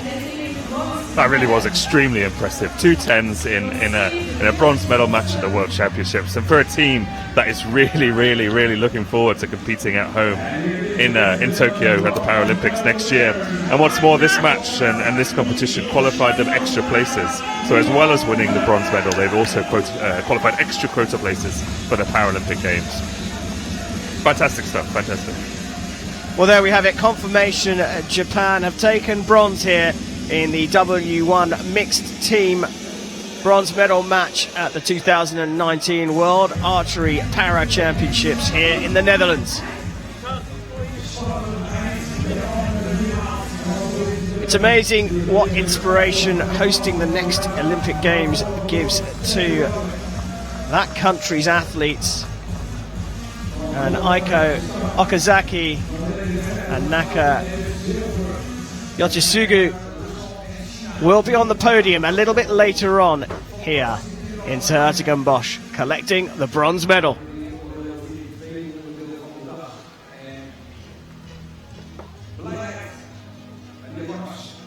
Well, when the pressure was on, this is what Japan were able to deliver. Well, in fact, we look back at some of the arrows in that final end, but the 2 10s from Japan in that shoot-off were quite incredible when the pressure was on. Since archery moved to a match play format, it's not just been about consistency and that long slog of shooting tons of arrows. It's about shooting the arrows when it matters. It's about finishing strong in a match, and that's what Japan did.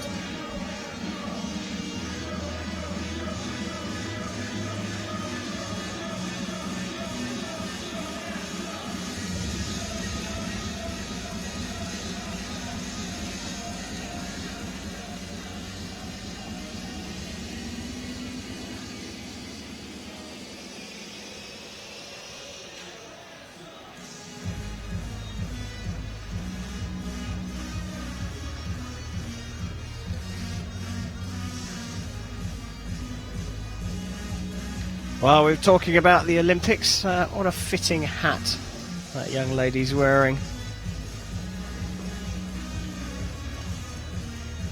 Now it's time for the gold medal match in the W1 mixed team event, and it's China up against Russia.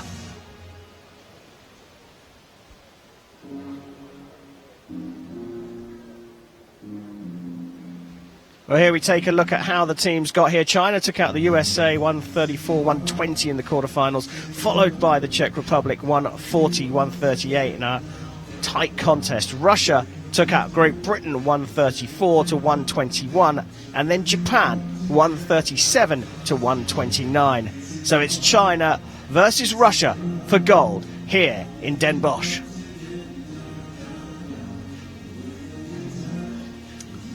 These two teams, China and Russia, really the most successful of these championships. I think that's fair to say. Also, 2 of the biggest teams. And both national anthems we'll be hearing quite often over these 2 days of finals.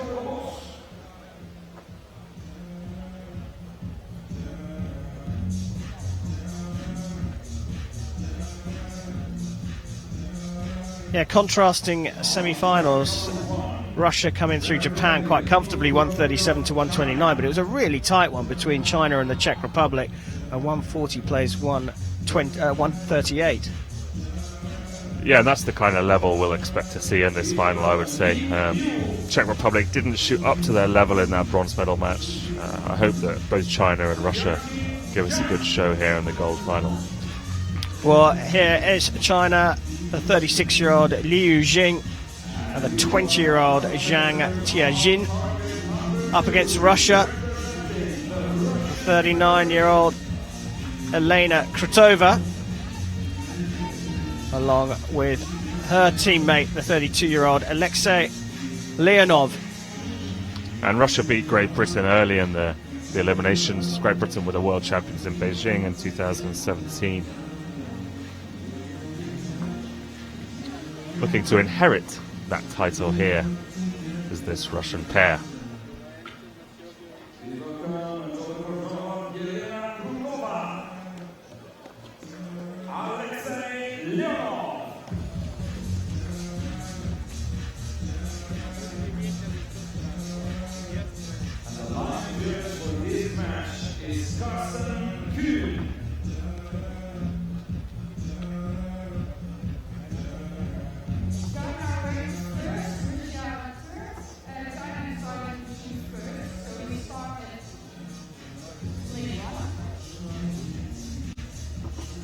China shooting first in this gold medal match. They are the top seeded W1 mixed team at this World Championships. Russia seeded third after qualification.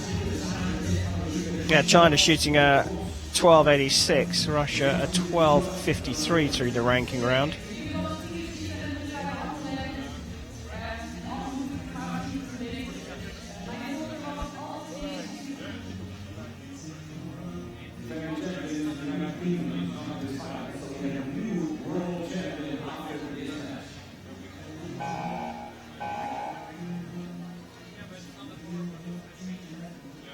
Oh, the range is all but clear. Shooting on target one is China. Liu Jing will get this gold medal match underway.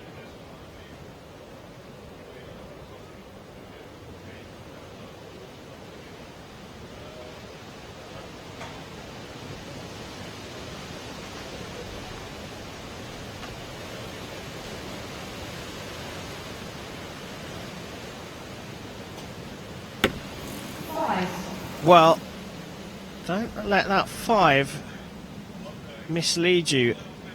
A massive gust of wind came through the target area just as she was loading the bow there. 8.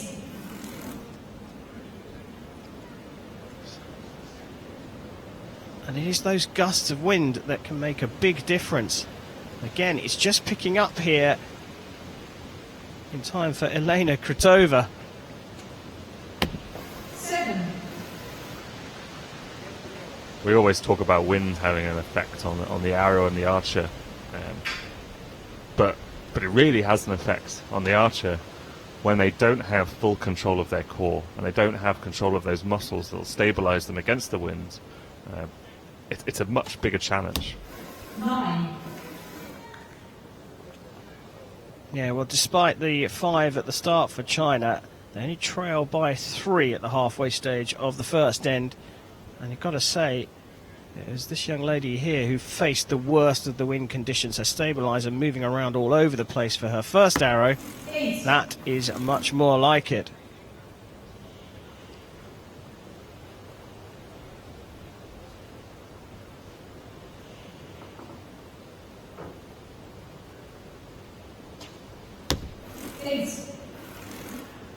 And just from the way he moves, I think Zhang has quite a lot more mobility in his core than some of these other W1s. He seems to be moving his shoulders a bit more freely than we've seen some of the archers. So that will allow him to cope with the wind a little better than perhaps his teammate, Liu Jing.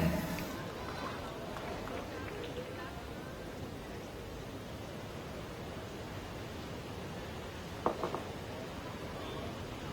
can see Leonov there. He's very sort of back into his chair, and that suggests he hasn't got that core mobility, core stability.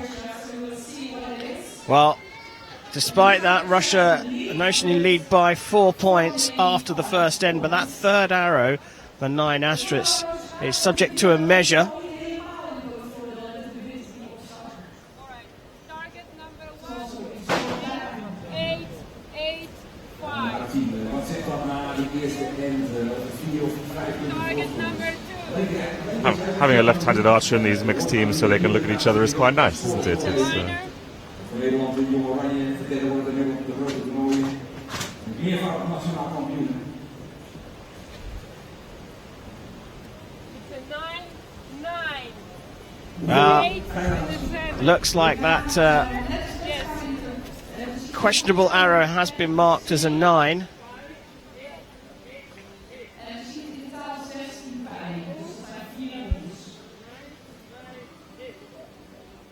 Yeah, definitely staying as a 9, and you know, it could have been a millimetre out, it could have been half a millimetre out. That's the judge to decide whether it's broken that line.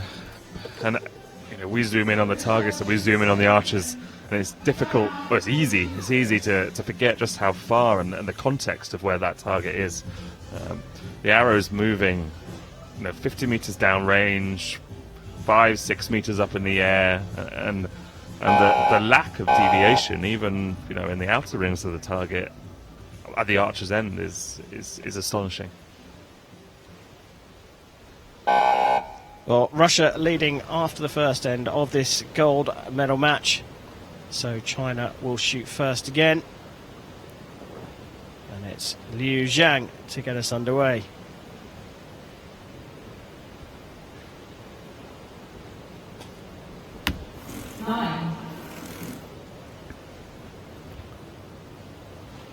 Very stationary shot.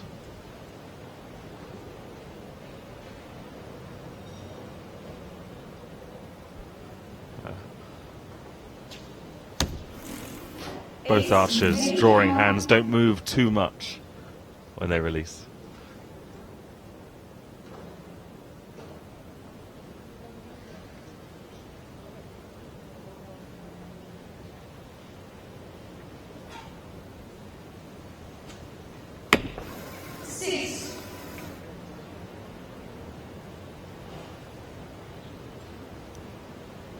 Worst arrow so far from the Russians.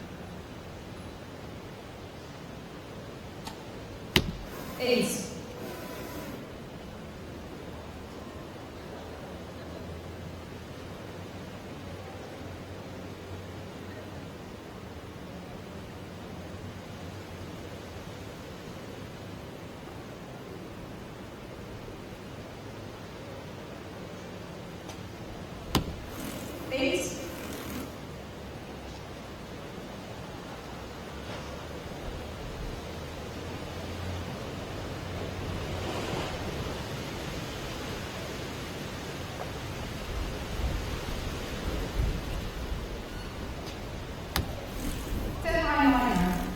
Well, all dotted around the yellow ring there.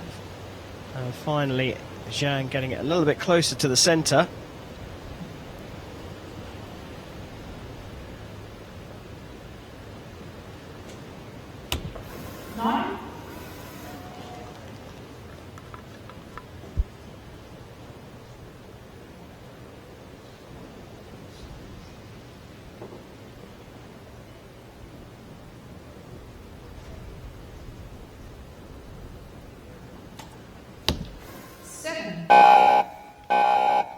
Well, not quite enough to draw level, but Russia are back within 1. So China is leading with 1 point. Alexei had a little flinch on that last arrow. He didn't have enough time to come down and reset, so a 7 is something he got away with there, I think. Yeah, they led by 4 going into that end, but that one could have escaped them quite significantly, but trail by 1 as they do now, Russia. China have fought their way back in with a 35 out of 40 in that second end.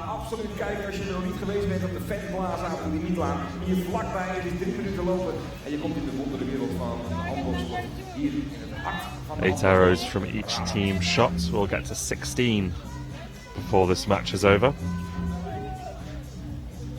So the Russian Federation now 1 point behind, so target 2 starts to shoot. Good.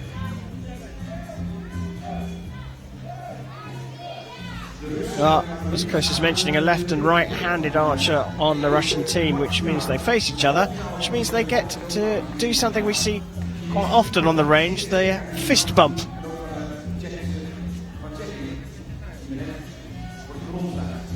But it is quite an interesting condition. Well, we see here after a measure, the scores are in fact level at 63 apiece. So halfway through this gold medal match, and there's nothing between the two teams. Yeah, that Russian middle arrow, it looked like it caught the bottom of the 10, but it hadn't.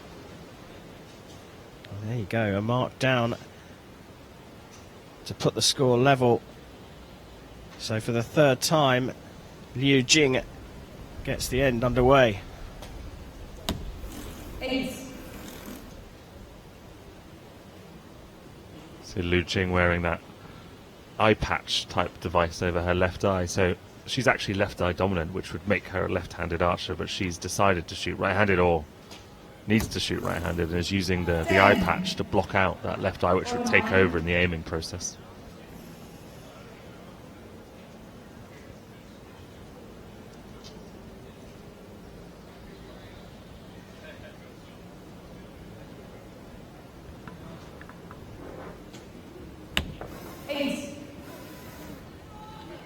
Or maybe she just doesn't want to face her teammate in the mixed team event, you know.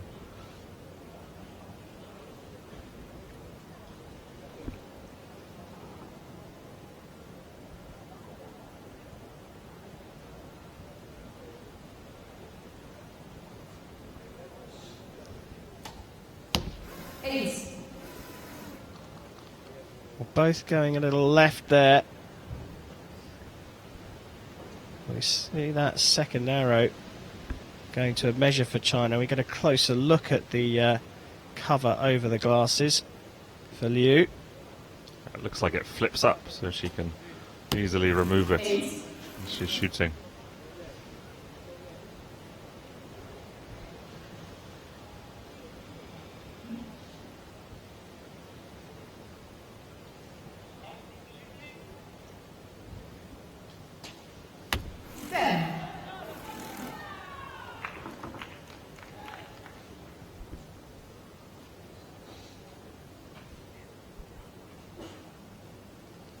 Strong finish from China, puts the pressure on Russia.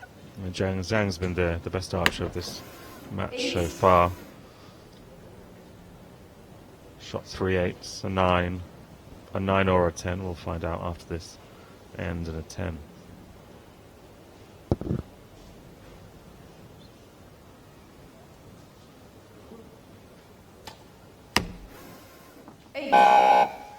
Well, 2 left to start with for Russia, and then 2 over to the right. A solid score of 32, but potentially China get marked up to a 36, subject to a measure that Chris alluded to. It was almost in exactly the place, so it is almost in exactly the same place as the arrow in the last end that didn't get marked up. I think the arrow holes have merged into one. Hopefully this one's a little bit closer to the middle and cuts that line.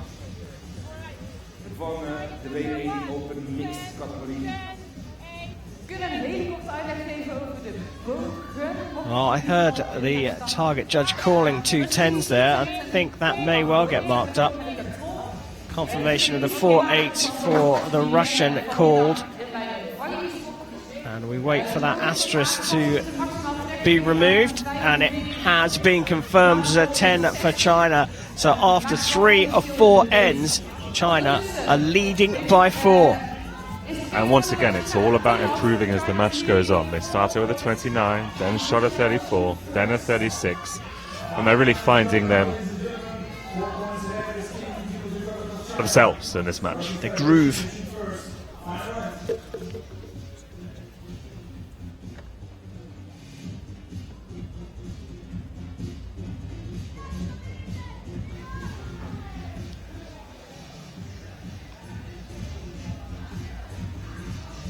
Well, Russia have been up and down, a 33, a 30 and a 32. Leaves them trailing by 4 to an ever-improving Chinese team. Russia, for the first time in this match, will shoot first. And it's the final end of the regulation ends here in the W1 mixed team gold medal match. 10. It's not a bad start. It's what you need in this circumstance. And it's her best arrow, Elena Krutova. What can Alexei Leonov do?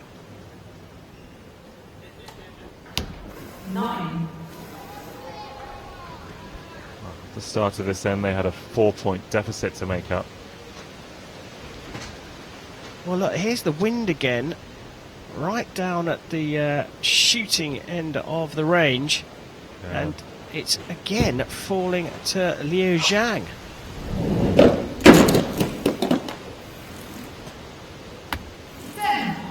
Well, she's handled it a lot better than she did last time around, right at the beginning of the match.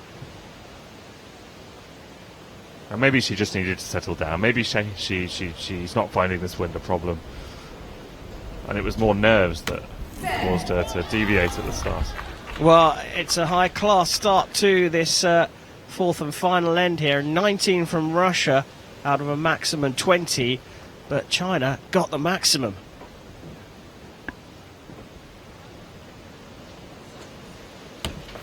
9.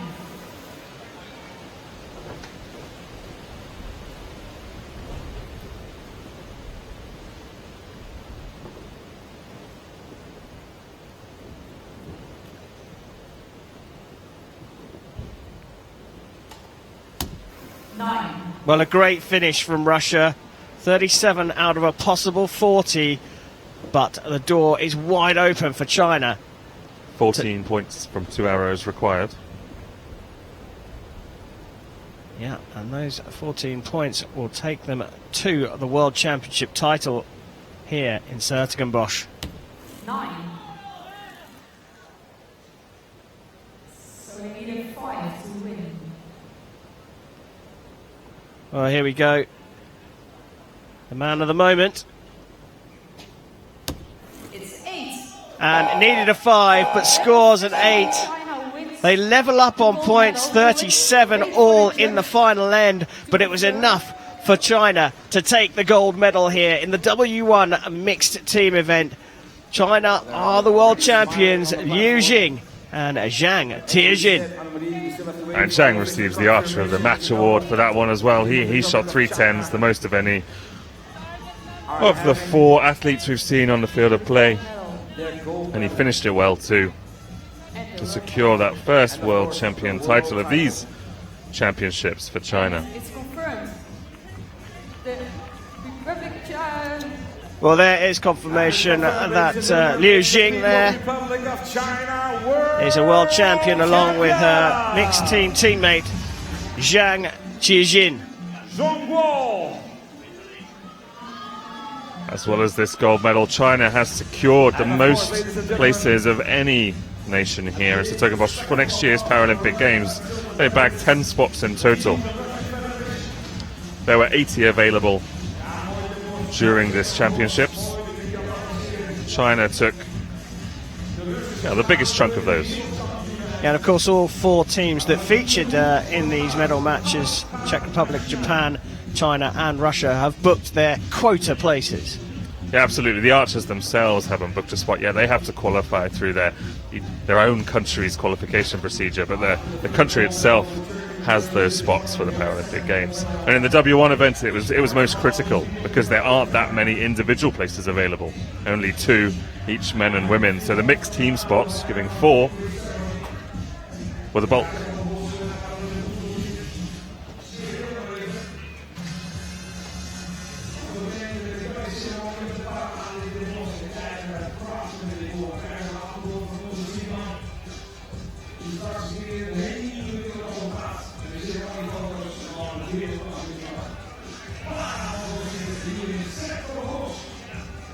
Well, coming up very soon, it's the W1 Women's Bronze and Gold medal match here in the beautiful city of Den Bosch.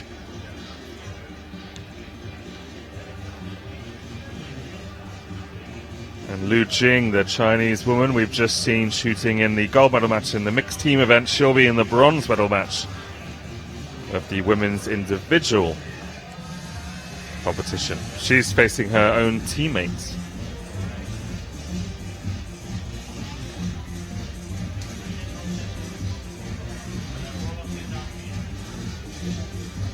A lot of support from the Chinese crowd here.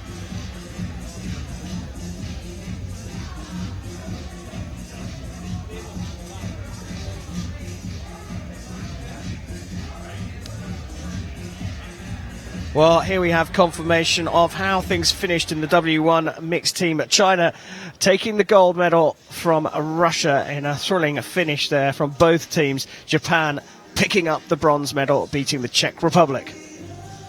Yeah, and China winning that event. We spoke about the Paralympic qualification. China winning actually bagged themselves an additional place in the women's event for the Paralympics. Yeah, all the athletes, well, across all sports, including archery, getting ready for the Olympic and Paralympic Games in Tokyo next year. And as Chris said, China performing so well at the end there. High quality final end, Liu and Zhang, who was the most valuable archer in that final, shooting the middle of the target. So it's China who've taken the gold here from Russia in silver, and now it's time to celebrate with the teams and the medal ceremonies.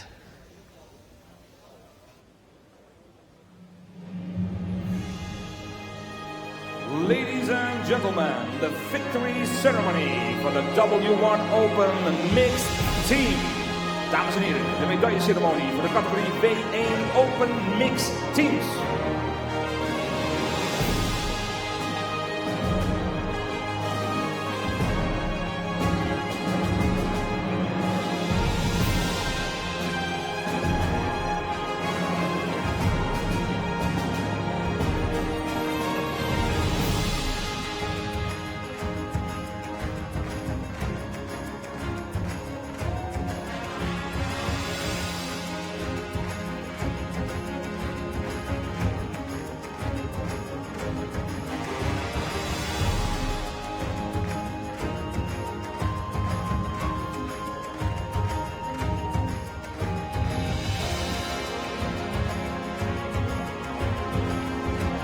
Medals will be presented by World Archery Secretary General.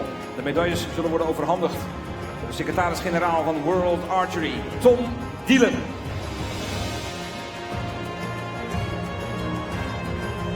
And the gifts will be presented by the mayor of Septogenbosch.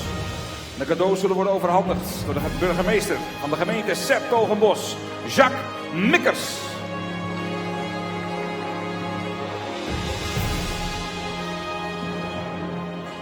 Bronze medal representing Japan. De bronzen medaille namens Japan. Oh, we've already said that hosting an Olympic Games can be a massive inspiration to athletes from that country. Okazaki. And Aiko Okazaki and Naka Yoshitsugu have claimed the bronze medal, collecting their medals from Tom Deelan. You know Tom, don't you, Chris?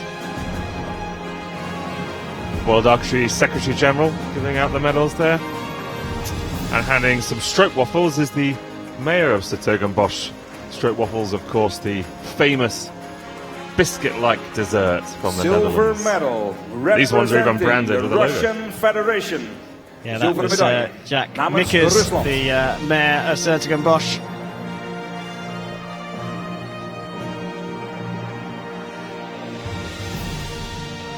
Couldn't quite do it in the end, Russia. But they've got the silver medal here in the Netherlands. Elena Krutova. Alexei They got a silver medal at the last World Championships, gets a second one here in 2019, along with teammate Alexei Leonov.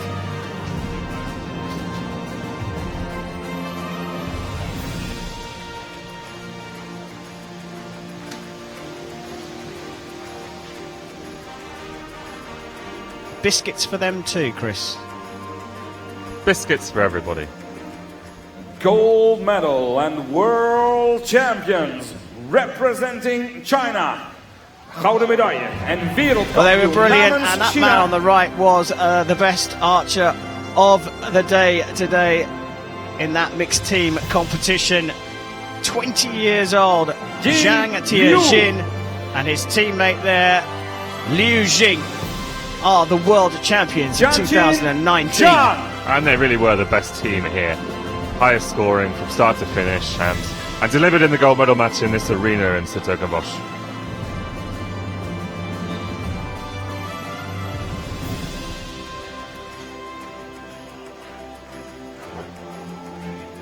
And there we have it, confirmation.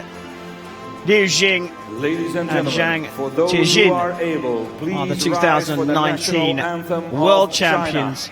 Dames en heren, And it's indien time dat u in staat for their bent, gaat national u alsjeblieft anthem. staan voor het nationale volkslied van China.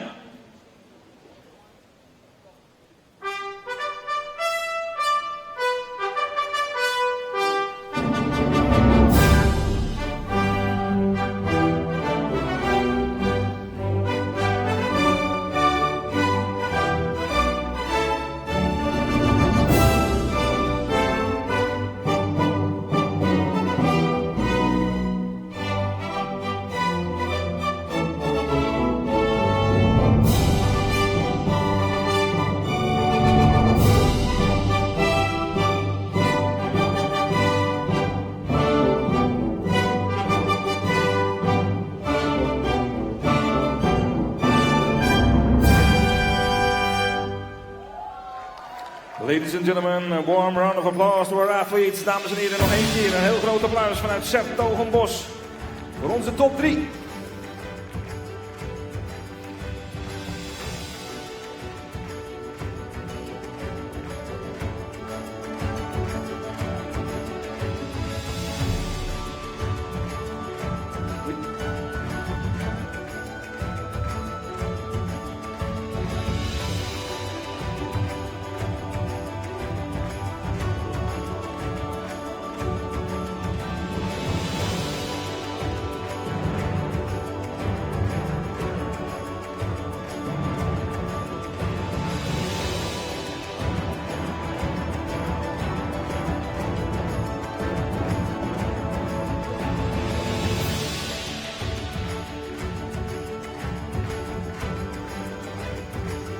Well, so there we have it. China taking gold in the W1 mixed teams here at the 2019 World Championships. Russia in silver, with Japan in the bronze medal position. A lot of emotion seen during that ceremony, tears in the crowd, and a hearty voice on Zhang Tianjin as well. Proud world champion that he is now, along with Liu Jing, as Archie high fives them all as they come off the range here in the Netherlands. Well, these World Championship titles, they really mean a lot. And what's more, for China, 2 years ago the World Championships were held in Beijing at actually one of their Paralympic training centres. So it's been 4 years since the Chinese team has travelled abroad to contest such important medals.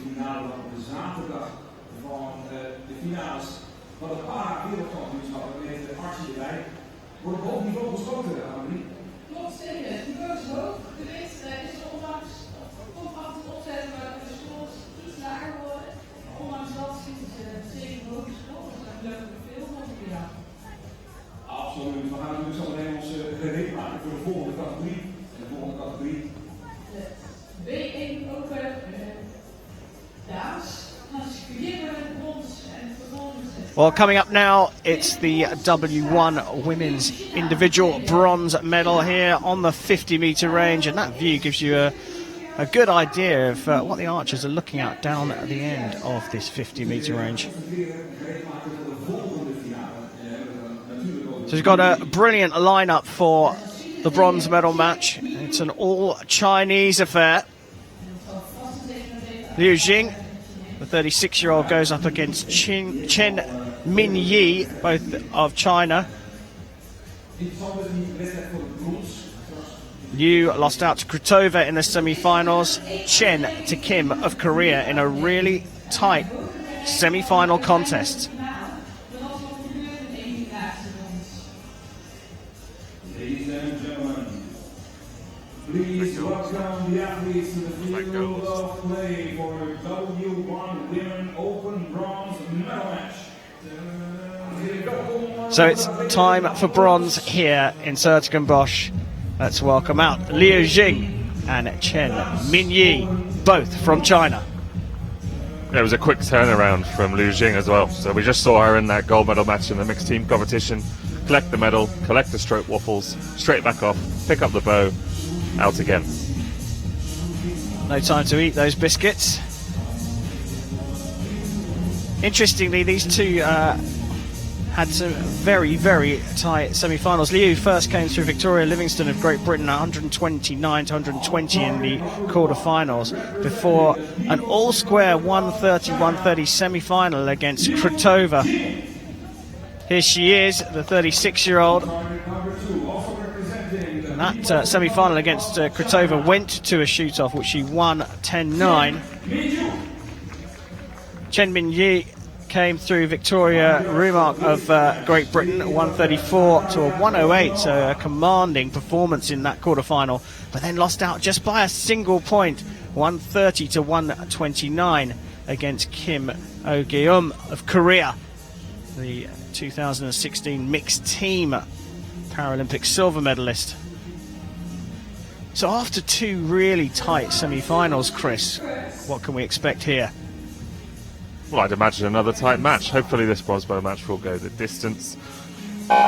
This pair from China have been shooting at a very similar level throughout the tournament. But Liu Jing has had that opportunity to go and shoot in the finals field already. I'm interested to know whether that will play into her favour. Well, Chen Minyi will get us underway. 8.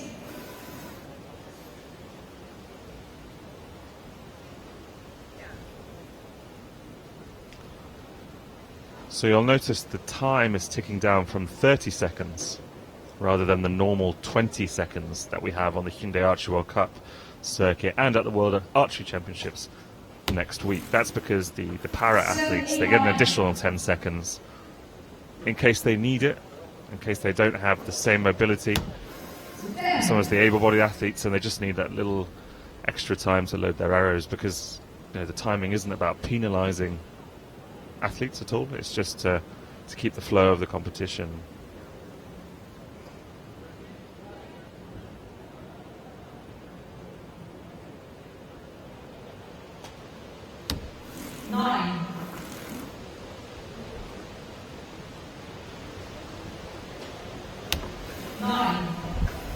And as you can see, the archers alternate in the individual tournament. And that's why they get the extra 10 seconds in the individual and not so much in the team or the mixed team, because it's really fast-paced. Well, just like that, the first end is over, and well, you were wondering whether Liu would have an advantage of having shot on the finals range already in this session, but it turns out it's Chen Minyi who's got the better start, leading by 2 points after the first end. And just a reminder, even though these archers are shooting compound bows, they don't have the same equipment rules as the compound open athletes. These compound bows are limited to 45 pounds only. Compound open athletes have up to 60 pounds, and these W1 athletes don't use peep sights or scopes. For those of us perhaps not so au fait, what does that poundage actually mean? What does it actually? What's the result of having a higher poundage for the open athletes? So a compound bow doesn't draw in the same way that you might expect a standard bow, a wooden bow, a recurve bow to do. The cam system and the pulleys actually make the initial draw quite difficult, and then it lets off to a less weight when you get back to the holding.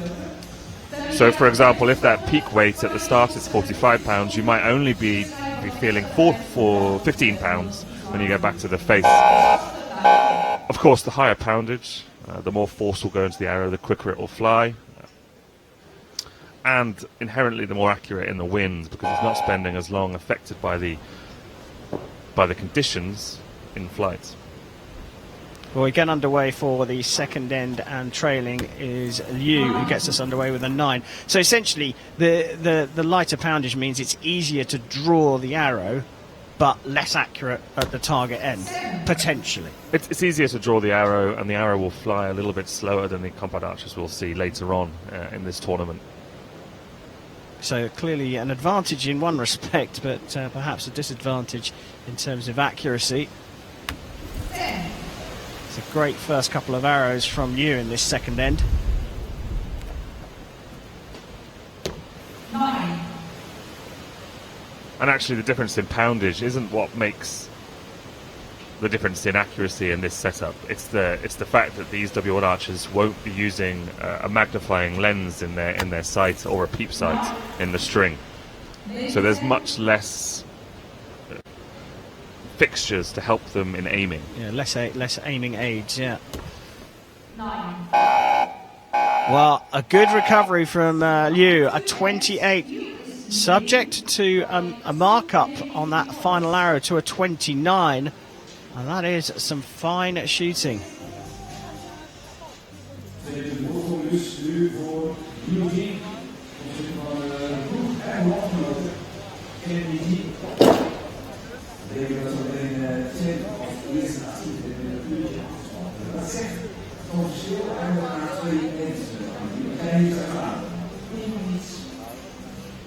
Je ziet dus voor de wissels. De eerste ronde is Chen voor met 2 punten. Nu zet Liu voor met 3 punten. Dus de wissel is heel erg. Na die ronde zijn we over de helft. Dan zullen we iets meer zien. Als Liu voor uitgaat, dan... Well, confirmation that 9 remained a 9, but it does mean the lead has changed hands, and Liu Jing there is in the lead. There are 5 ends, of course, in individual archery, so not quite the halfway stage yet. Yeah, 15 arrows in total. Highest score out of 15 arrows wins the match. 15 tens is the maximum you can do for 150 points. Well, Chen Minyi, now trailing just by the 1 point, will lead us out for the third end, and that's a good first arrow.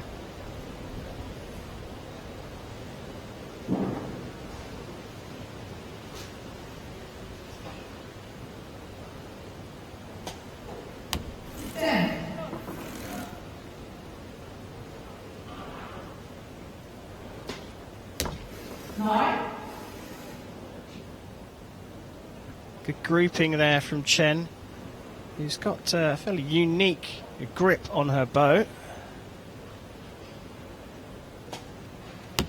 And I don't think it's anything too outrageous. I think it's just some kind of bandage that she's using as a sling to catch the bow as it falls. It's unusual, but nothing more.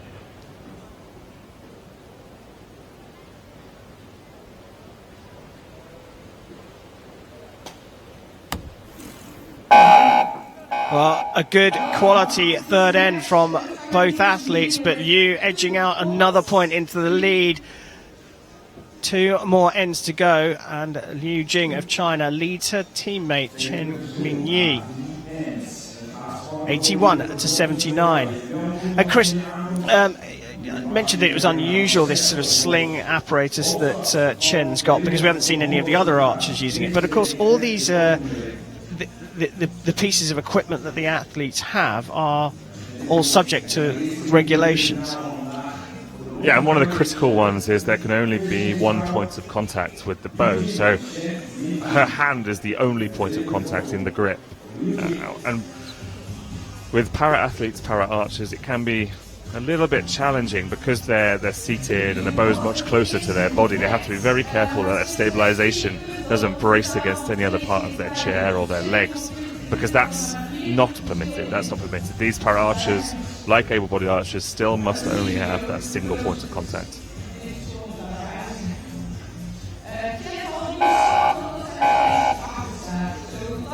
Well, the arrows have been recovered from the previous end, and we start the fourth end here in this bronze medal match. Chen Minyi to get us underway. 7. It's her first arrow to drift that far off to the left. 8.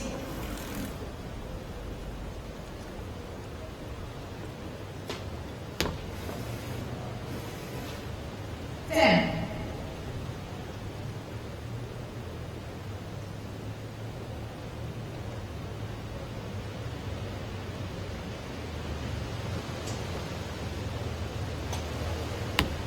8. Perhaps a little correction there.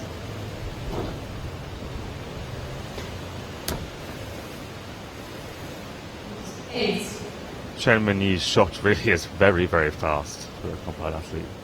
She's up and away before we've cut to her with the cameras. 10. Good last arrow. And the last arrow from Liu Jing, when there was an opportunity for Chen to get back into the match, meant that Liu's actually extended the lead by another point in the fourth end. Yeah, she had an 8 to the left, an 8 to the right, and then a 10 down the middle. When she shoots, her front and her back hand stay very still, very stationary. They don't kind of move that much, and that's probably to do with her mobility. And that will likely mean that she has to be very careful about the torque she puts into the bow. A little movement on that moment of release to the left or right will send the arrows to the left and right on the target. She got it all right with that last shot into the middle. Yeah, and you mentioned it earlier on, we're talking about millimetres on the shooting line that affect the arrow, or even fractions of a millimetre on the shooting line that affect the arrow by centimetres at the other end. Yeah, I mean, those 8s in the target, the difference in position at the point of execution on the archer's end will be about a millimetre. And these coming from athletes with limited mobility, so all the more impressive. So the fifth and final end of the bronze medal match. Chen Minyi trailing by 3, needs to put the pressure on early.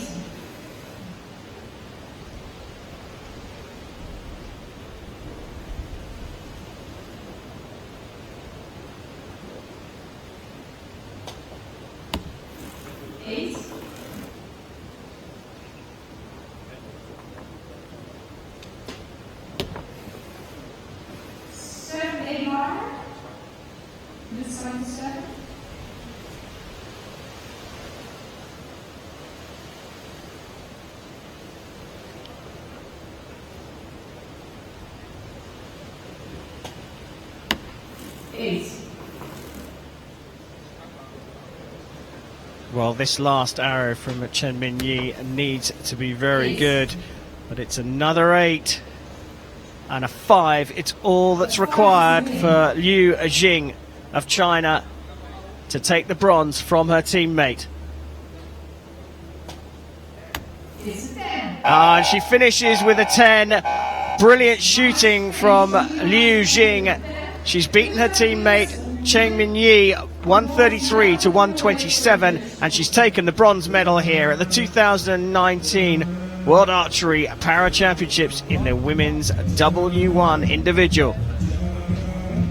Yeah, well-deserved medal for Liu Jing, her second medal of today and these championships since the Den Bosch.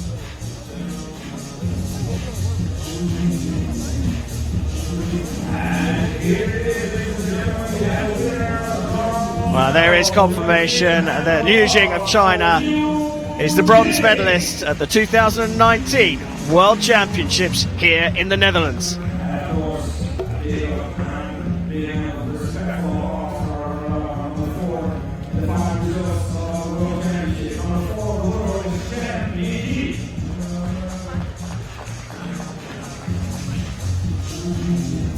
Well, sometimes it's tough to face your teammate But Liu Jing did it in style at the end, beating Chen Minyi 133 to 127, and what a fabulous final arrow that was to secure the bronze medal here in Bosch. And I think she knew it was going to land in the middle when she let it go. The look of determination on her face was quite something.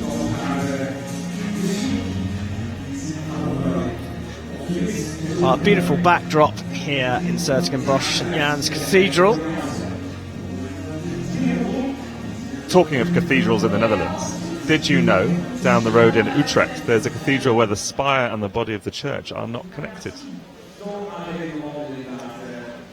No, I didn't know that. You're full of Dutch knowledge, Chris Wells.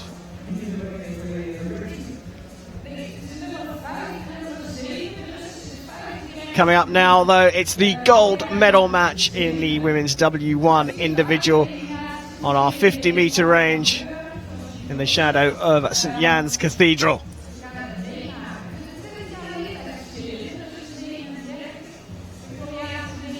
Well, we're going to see a Russian athlete go up against a Korean, Elena Krutova, who was the mixed team silver medalist at the 2017 World Championships, takes on Kim Ok-gyum of Korea. The Korean, the Rio 2016 mixed team silver medalist. So let's welcome them out onto the field of play. Krutova of Russia against Kim of Korea.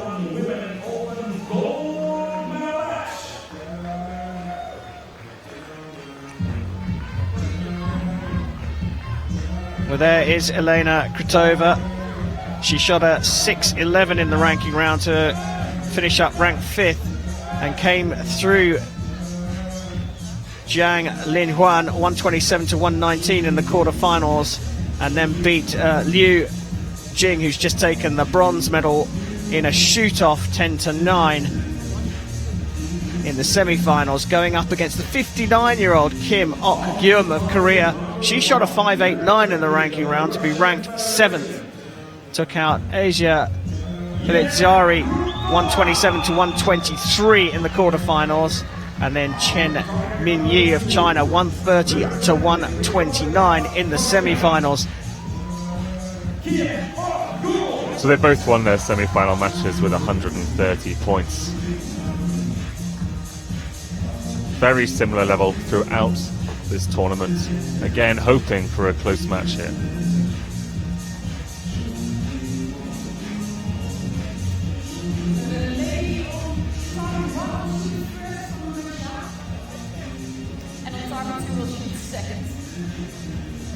And our line judge for this match is Alison Hageman. You can see the stand that Kim Ok-gyum is resting her bow on. Custom stand, like much of the equipment used by para archers.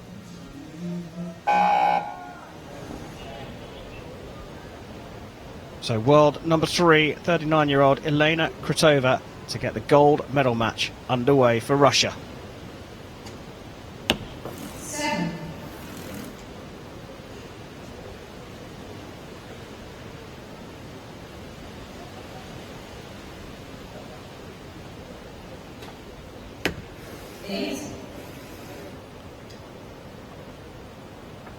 Krutova, of course, has already been out in this arena in the mixed team final where she took silver.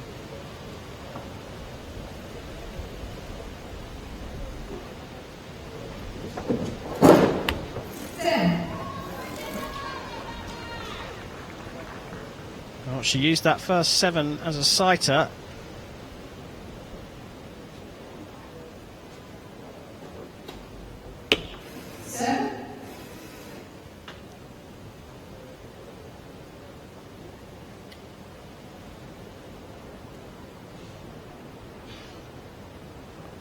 You can see the movement in that back elbow there from the Russian. Yeah, and you think you can see the movement; it's perceptible, but that amount of movement would cause a huge variation on the target if it was the same when they let go.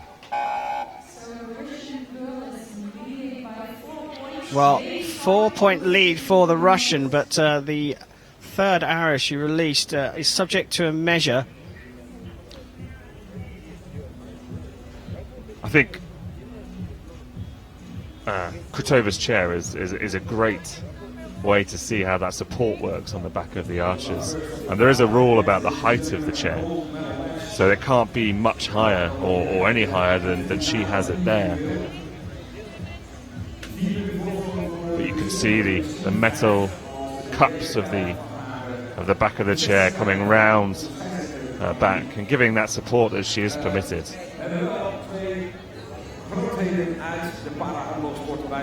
You say that it's a sort of individually bespoke equipment. Literally, these archers are having equipment absolutely tailor-made to them.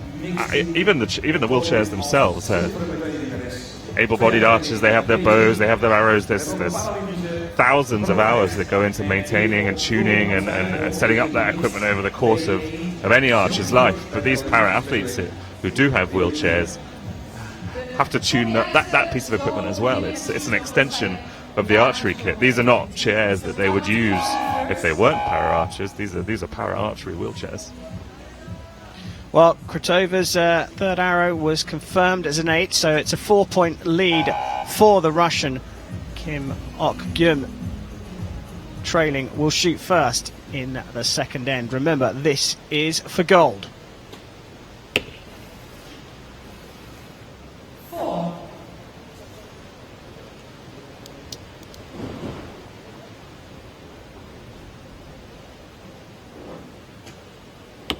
7. So at this point, Kim Ok-gyum is an arrow behind Elena Krutova in the score.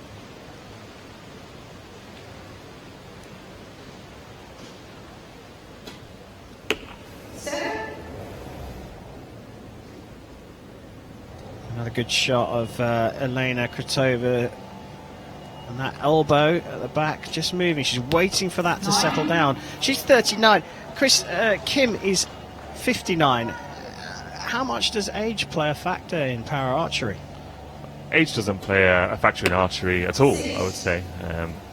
Archery really is a sport that is accessible to everybody. On show here.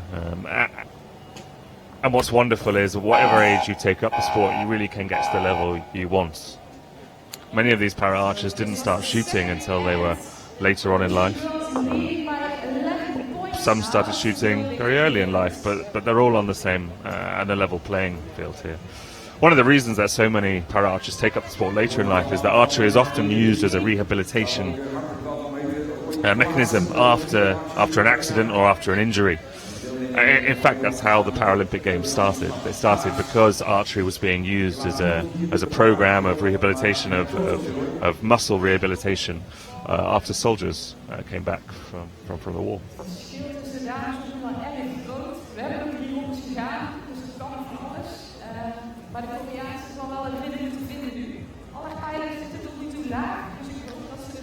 It's a great thing about sport and Paralympic sport, born out of Great Britain, Stoke Mandeville, in fact, where sport was used to rehabilitate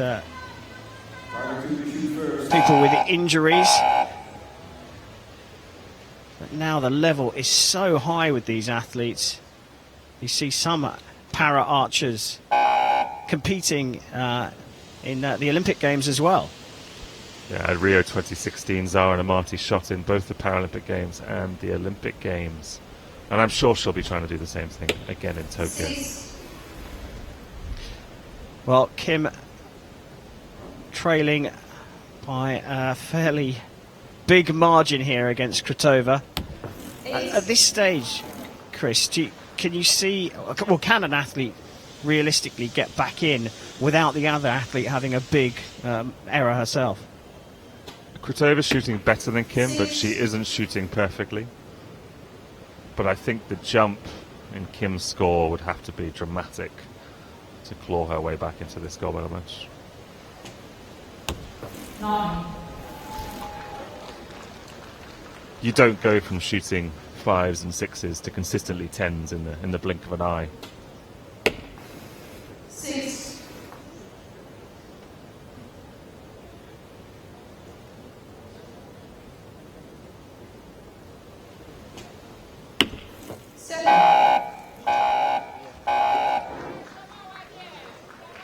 Well, if anything, things are getting even more tricky for Kim right now. Another 17, potentially getting marked up to an 18. And it's up against a 24, a second one from Krotova. And the arrows do still have to be shot, but at this point the match is all but over, and Krotova will be the winner. She'll cruise to victory now.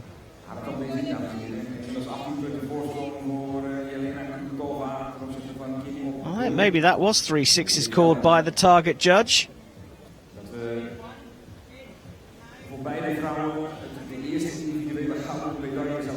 But it is, well, a significant lead, and it has indeed been marked up to an 18 for Kim Ok-gyum, but she trails by a mighty margin.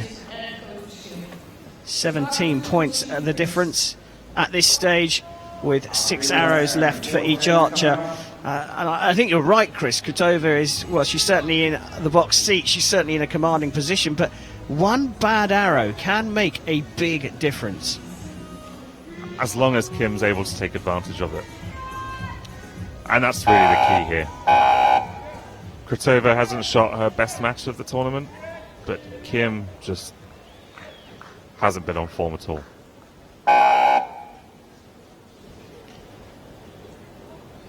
Well, can the 59-year-old better herself in this fourth end? That is a much better shot. Maybe you do go from shooting 6 to 10s.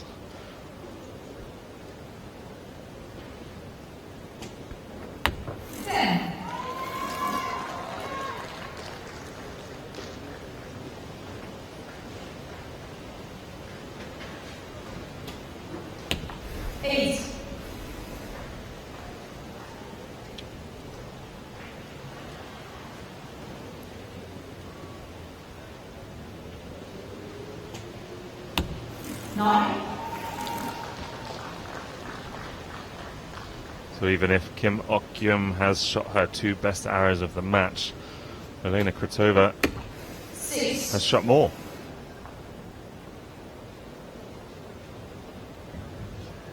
Well, an opportunity to extend the lead more here. She does it by as much as she possibly could. A 24 from Kim was the best she's had in 3 ends, but a 29 out of 30 for Elena Krotova, and she's just getting better and better. A 22-point advantage means Elena Krotova can win this match with her first arrow of the last end. Yeah, well, both archers have certainly improved in that fourth end. Kim going up from an 18 to a 24 here in red, but well, Krotova scoring a 29 out of a possible 30. So ladies and gentlemen, for our final ends, the last end komt eraan. Let's give it up for both. So my maths is not great, but 110 is all that Kim can score. Krotova therefore just needs a 9, and look at how solid she's shooting at the moment. The 10s there in that last end for Krotova. And lovely to see that shot from the back, where it really gives perspective about how high that arrow is going on its way down to the target.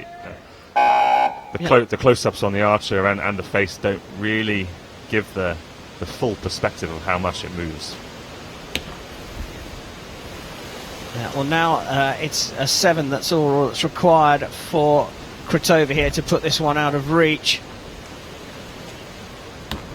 9. And there you go, the gold medal is done. The arrows will be shot, of course. And Chris, it's an interesting point you mentioned. I mean, it's very easy for people to think that the arrow just flies in a dead straight line from the shooting line to the target. But of course it goes in a big arc up and down. And what, 5-6 meters, you think? With this W1 division, possibly a bit more, about 7 meters. It all depends on the arrow speed, of course. The longer the arrow flies, the more it'll be affected by gravity. 9. Well, a good finish from Kim, but it was too little, too late.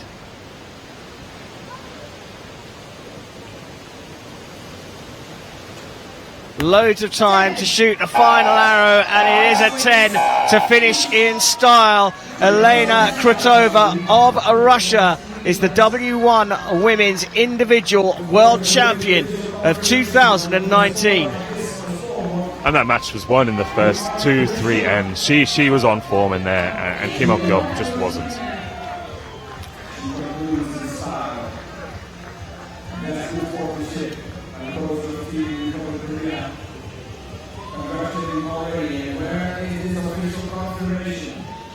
Well, the measure has been done for the final confirmation, and there it is. Elena Krutova of Russia is the women's W1 individual champion here in Den Bosch. She is a world champion.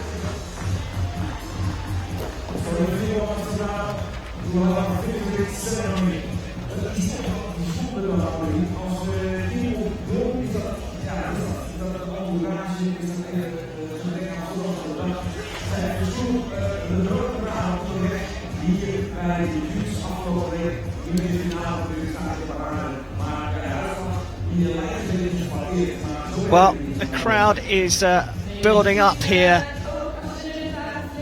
just outside St. Jan's Cathedral. They're right in the heart of the city here. There's a great atmosphere. The music festival going on at the same time as these World Championships.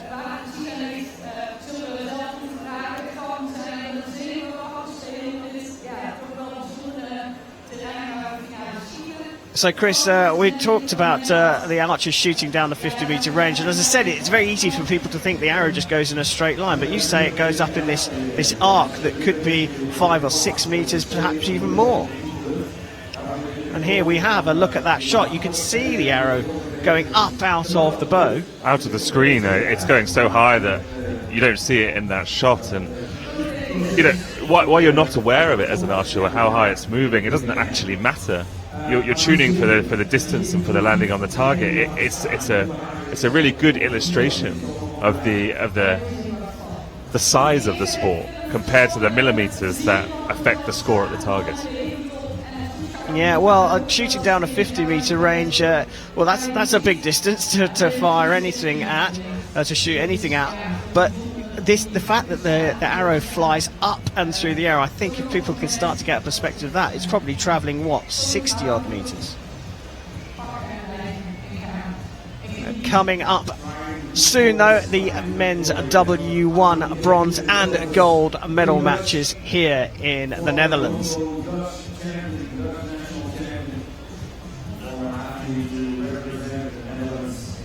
Before that, though, it's time to welcome the W1 women's athlete back out onto the field of play here in Den Bosch for the medal ceremonies.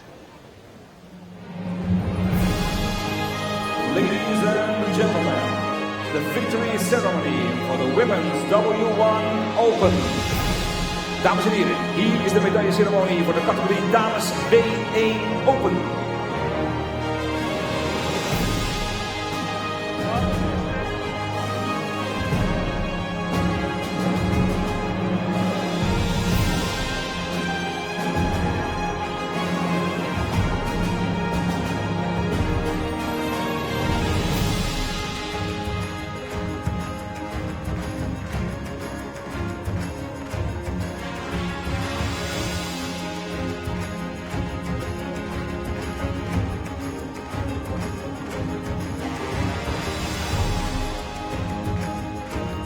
Medals will be presented by World Archery First Vice President. De medailles zullen worden overhandigd door de eerste vicepresident van World Archery, Mario Scartella. And the gifts will be presented by the local organizing committee CEO. En de cadeaus worden overhandigd door onze toernooidirecteur, directeur van Team TOC, organisator van het wereldkampioenschap handboogschieten, Erik Kersten.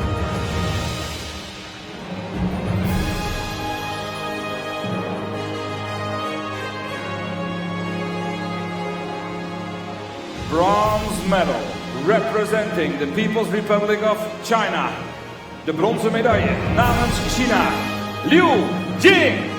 Well, she had to face her teammate to get a medal here at the World Archery Para Championships. And the 36-year-old Liu Jing of China came out on top, ranked number 1 after the ranking round. She's had to settle for bronze here in Den Bosch. Silver medal representing the Republic of Korea. De zilveren medaille namens Zuid-Korea.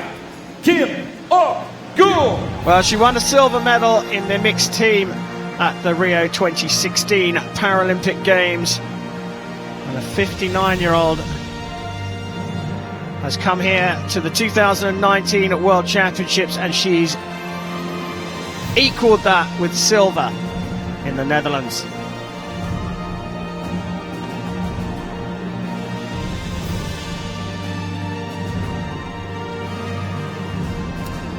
Gold medal and world champion representing the Russian Federation. Gouden medaille, wereldkampioen namens Rusland, Jelena Well, she Krutova. did it in the first 3 ends. A silver medal in the mixed team at the 2017 World Championships in Beijing. And she's gone one better here. Jelena Krutova, the 39-year-old Russian, is the 2019 W1 Women's World Champion. Ladies and gentlemen, for those who are able, please rise for the national anthem of the Russian Federation. Dames en heren, indien u dat u in staat bent, gaat u alsjeblieft staan voor het It's time nationale for volkslied Krutova van to Rusland. hear her national anthem along with the rest of us.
Ladies and gentlemen, give a warm round of applause to our athletes. Dames en heren, nog één keer een hartelijk applaus van Den Bosch voor onze atleten.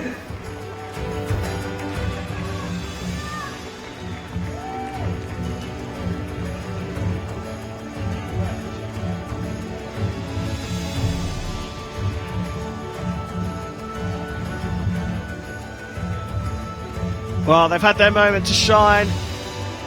And the brightest star out there, Jelena Krutova of Russia with the gold medal, Kim Ok-gun of Korea with silver, and Liu Jing of China in the bronze medal position, having their photos taken here at the 2019 World Championships.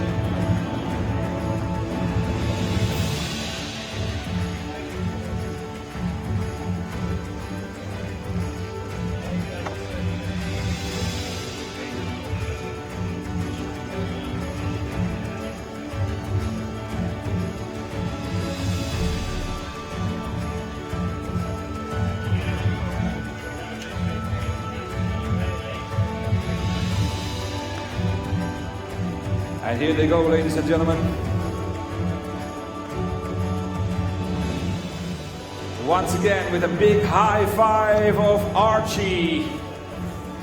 Liu Jing, Kim Ok-gun, and the world champion Jelena Krutova.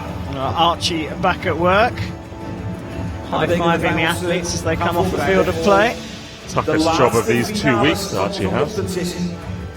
Het gaat natuurlijk weer om het brons, zilver en goud. En we gaan kijken naar dezelfde categorie, Annemarie, alleen bij de mannen.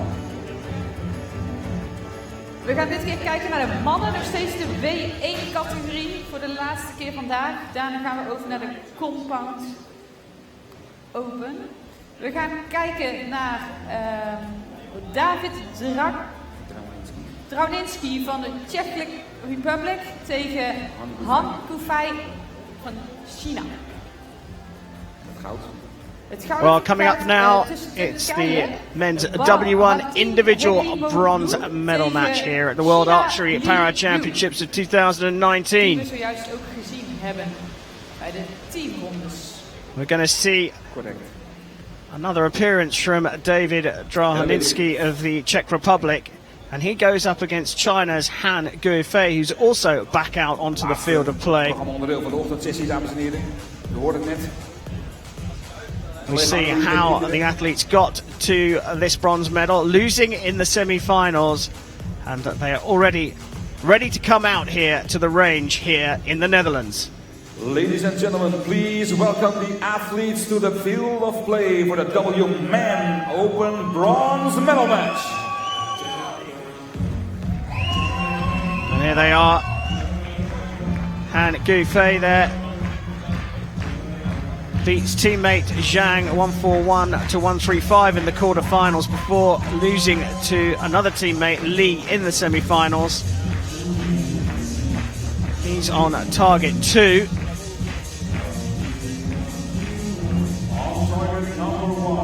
And on target number 1 is the 37-year-old from the Czech Republic, David Drauninski. Silver medal in the individual at the last 2 Paralympic Games. And winner in Beijing 2008. Republic of China. Han Gufei. So Han Gufei has got his work cut out for him. This match is Ahmed Rushdie. Drauninski has long been one of the best para archers on the circuit. And target 2 to shoot first. He shot well in the bronze medal match, the losing effort in the bronze medal match in the mixed team events. Rank number 7. Well, we're ready to get underway, and it's target 2 to shoot first. Han Gufei of China will get this bronze medal match underway here in Den Bosch.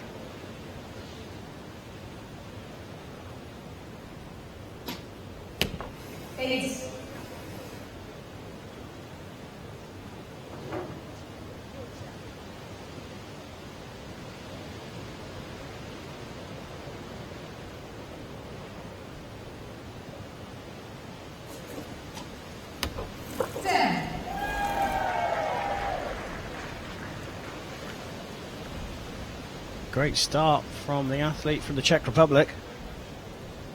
He shot a lot of 10s in that bronze medal match in the mixed team. He's picked up right where he left off. 9.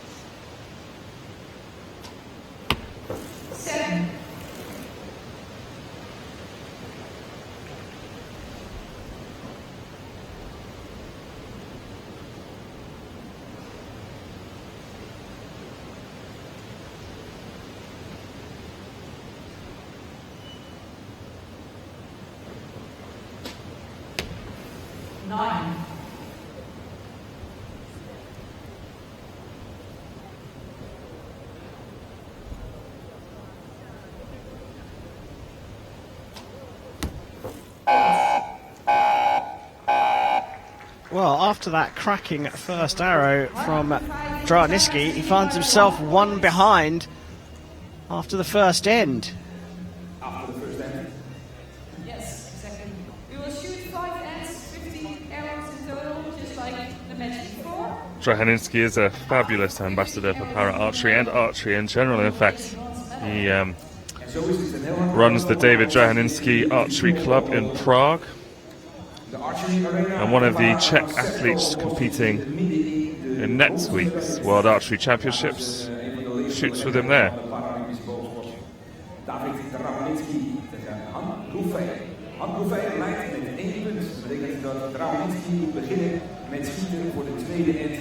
Oftewel de tweede serie van 3 pijlen. Yeah, and the groupings for both sets of arrows in that end were pretty identical, just in slightly different places on the target. So not much between them in terms of their sort of accuracy at the moment. No, and both are capable of big scores. David is the world record holder for the ranking round with 680 points. He recently broke that European Para Archery ranking tournament. And he's also the record holder for this match with 144 out of the maximum possible 150 points. He shot that at the World Championships 4 years ago in Germany, in Donaueschingen. But in one end, he's nearly dropped the same number of points as he dropped in the whole match when he shot that record.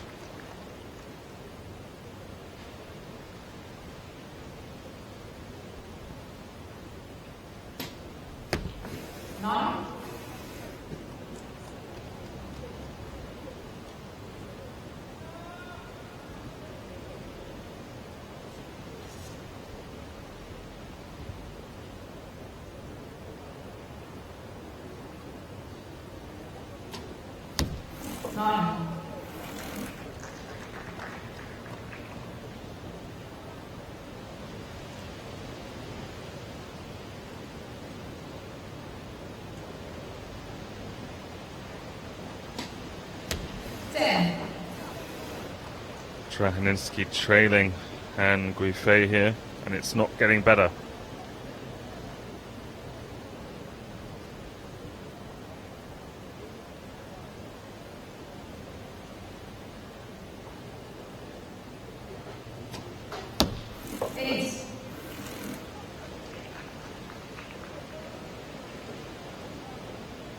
Well, you mentioned potential high scores here.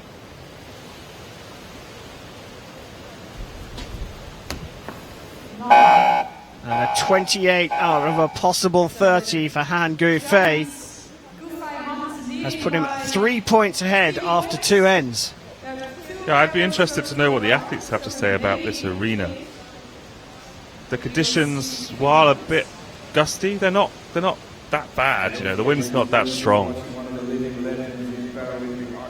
So I'd expect higher scores here from everybody. Well, those trees are blowing around quite a bit, but I suppose the range itself is protected because we're in this square and we've got the stands on both sides, and the ends of the range are blocked off as well. Yeah, I mean, the trees at the top are blowing a lot, but if you look at the plants in the arena itself, they're quite still.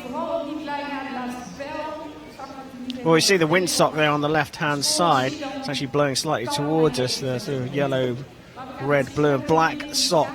It is fluttering around, but at the moment fairly consistently.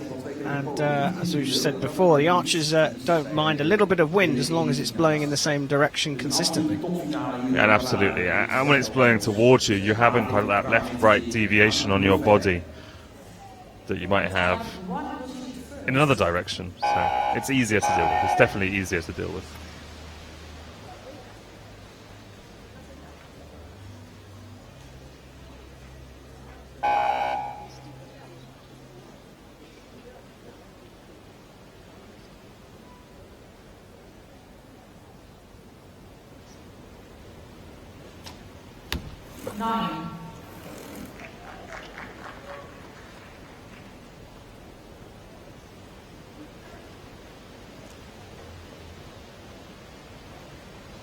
You can see the shirt moving on Han.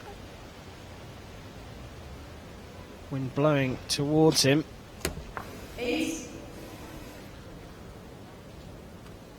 Perhaps it is worse on that stage than we think.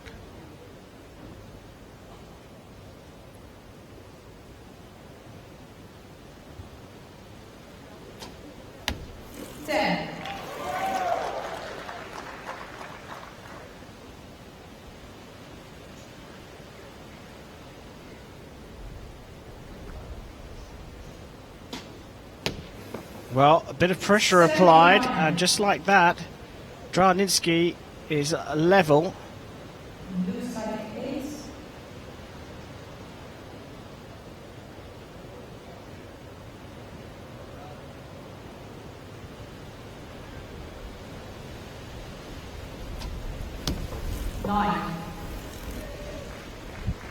And it's a 28 out of 30 for Draninski.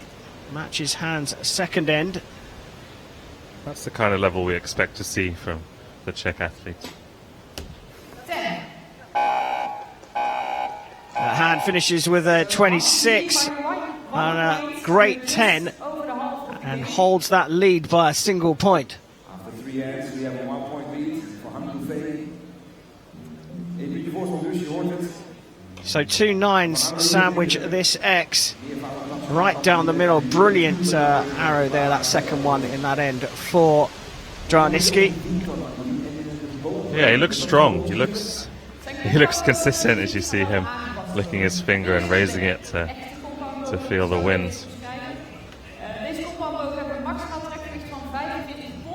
Yeah, so you mentioned that maybe the conditions are a little bit breezy at the shooting end. It does look a lot calmer down at the target end because we saw the windsock flying around. But you can see Draninski was rubbing his hands together because, I mean, it's not cold on its own, but with the wind blowing at you, it's a little chilly. It's one of those seeping colds, isn't it? Get you in the bones. So target 1 will shoot first.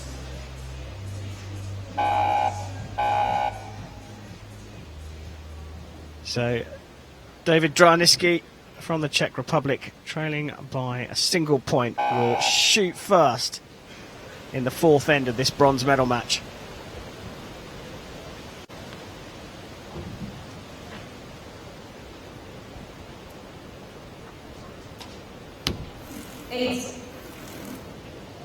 So David was paralyzed when he fell from a balcony. And considering the lack of control he has over some of his limbs, the solidity he has when he shoots is just astounding to me.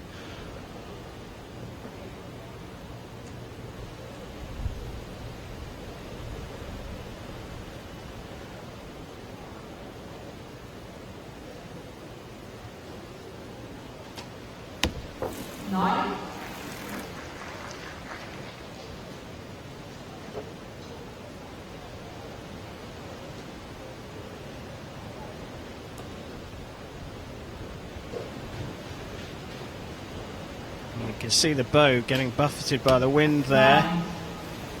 But, didn't affect him too much.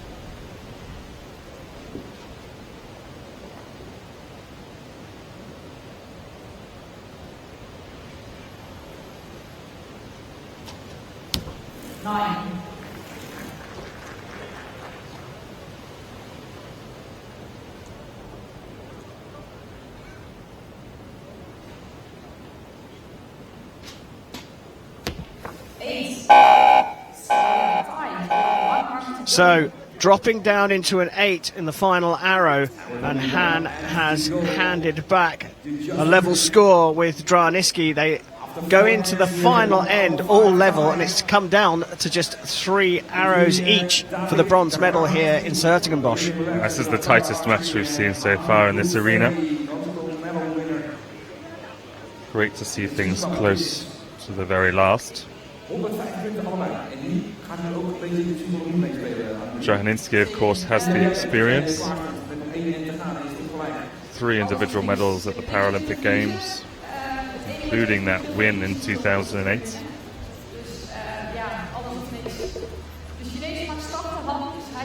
Yeah, mixed team bronze in Rio as well.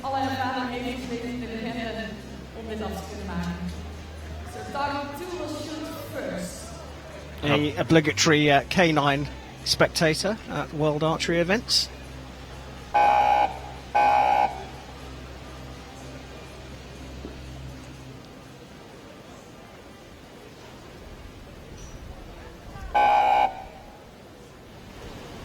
So here we go.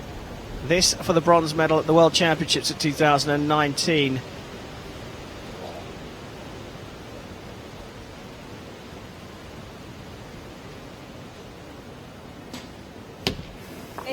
Han Gufei holding on a little longer that time, just waiting for that wind to settle down.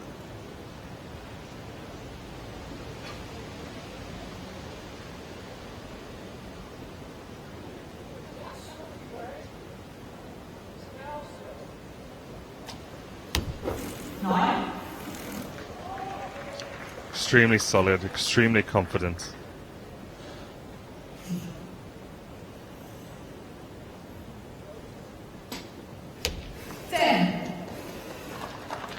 That's a good reply.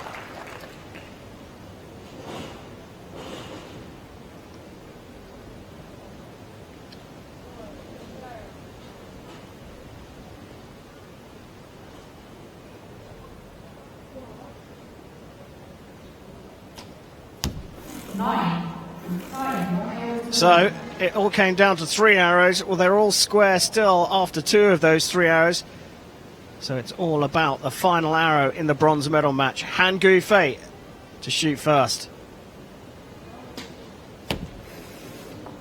A 7 there has left the door open here. Can David Draninsky get an 8?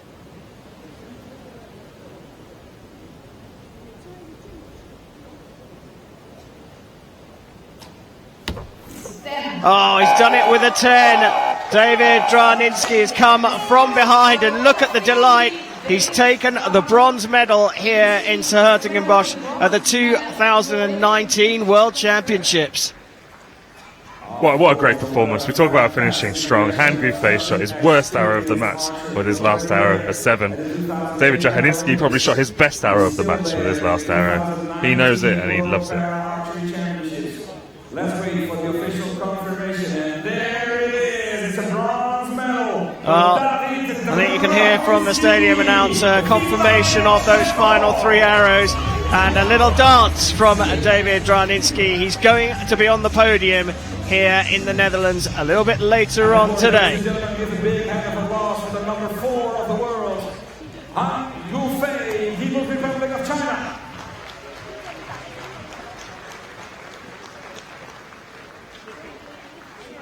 What an outcome, ladies and gentlemen. Would it be And there is the final confirmation. David Draninsky is the men's W1 individual bronze medalist here in Den Bosch.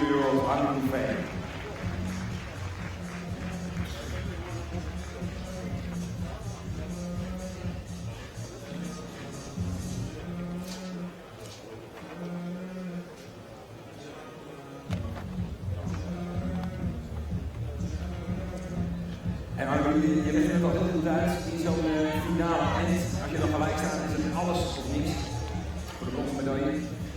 Het werd alles voor, gaf de ervaring de doorslag? Ik denk het wel. Je ziet dat aan het eind, wanneer je moet, dan ziet hij toch wel in het team zoals het hoort. Zoals je zou willen. Dat is wel een ervaring die daar in ieder geval zeker bij helpt. Dat kunst in om de bak te houden. Well, coming up now, it's the men's W1 individual gold medal match at the World Archery Para Championships of 2019. And what a cracker it's going to be. It's Turkey's world number 3, Ekimolu, up against China's world number 37, Li. Here's how the athletes got to this stage. Ekimolu taking out Draninsky of the Czech Republic in the semi-finals. Li taking out teammate Han to make it through to this gold medal match. Let's welcome the archers out onto the range here in Den Bosch. The archery arena for the W1 Man Open Gold Medal Match.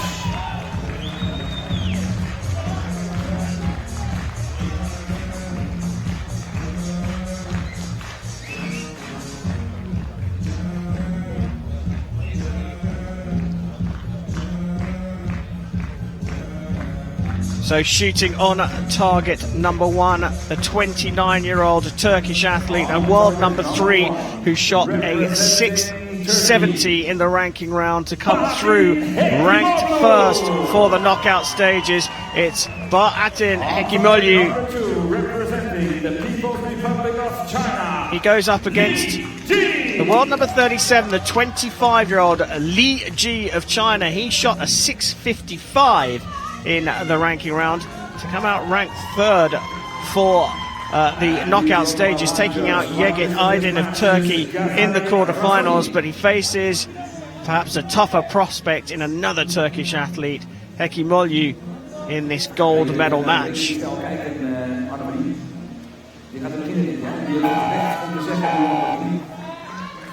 So the range is clear and almost ready to shoot, and it's China's Li Ji who will shoot first on target 2.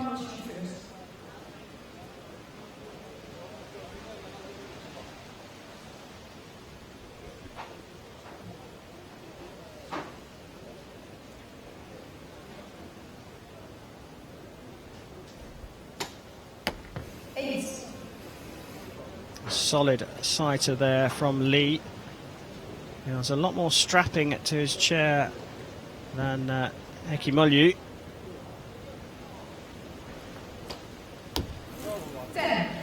This might be Bahatin's first World Championships, but he's been one of the most impressive archers during this whole week.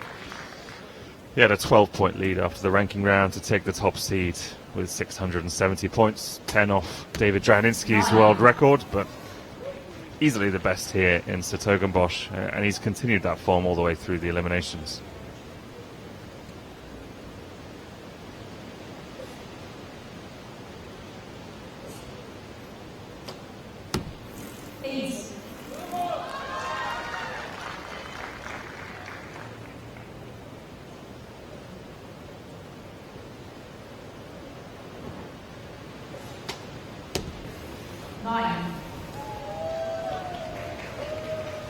Well, chance for a 2-point lead here with a maximum 10 for Heki Molyu. You can see his release is very much attached to his wrist with that strap, and that's what he's using to draw back the bow. Many of these W1 archers don't have full strength or full control of their hand or fingers. So while he's got enough to activate the release, pulling the bow back and putting that pressure on is done through the wrist. Zoals ik net zei, heeft Li Ji al in de finale gestaan, maar ook waar het team stond natuurlijk in de finale. Hij won het goud bij het team, waar Li Ji het zilver pakte.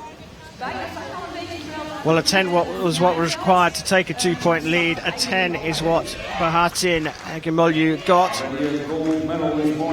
And 26 out of 30 is not a bad score, but 28, very good indeed.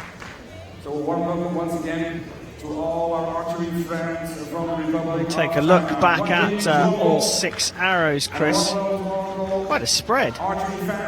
Yeah, but they're all pretty much middle. It's a good start for both of these athletes in this gold medal match. It's the best start we've seen from 2 athletes in the same match. But like I said, Bahatin has been the most impressive W1 archer, possibly the most impressive archer of this tournament so far. He's not letting us down with his last few arrows in Den Bosch.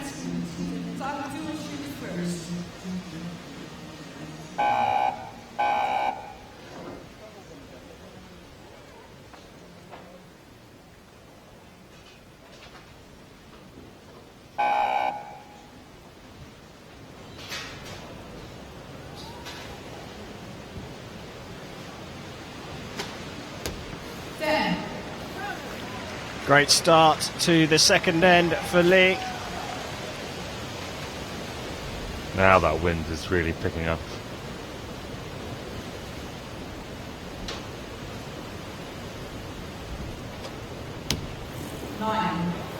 It's not affecting the archers too much at this stage. You can see all the debris that's fallen onto the shooting platform.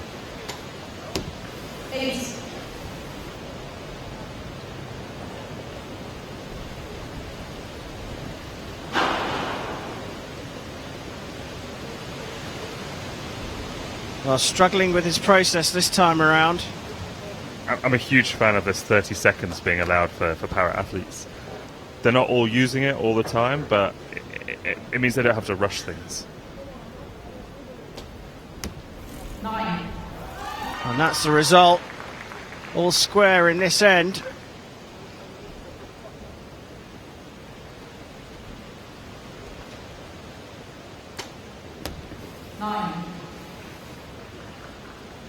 So a 26 in the first end for Lee, a 27 in the second. Hekimolu got 28 in the first, and he can match that here.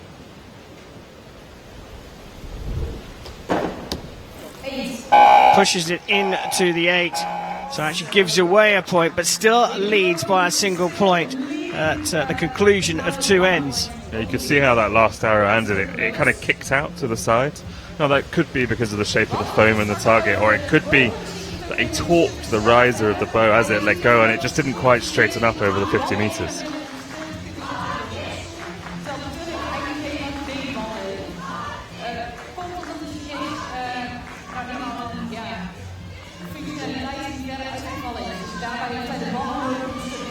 Well, Li Ji has a smile on his face because he's getting a lot of support from the crowd here in Den Bosch. He's got a cheerleading group up in the stands. It's made up of both athletes that have been competing in this week's Para Championships and the able-bodied team from China who have arrived. Just on cue.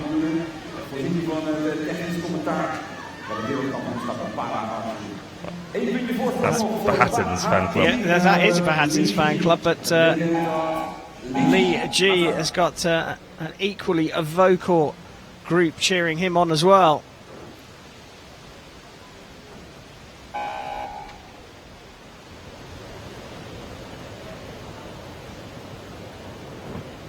So here we go, the start of the third end here for the men's W1 gold medal. 9.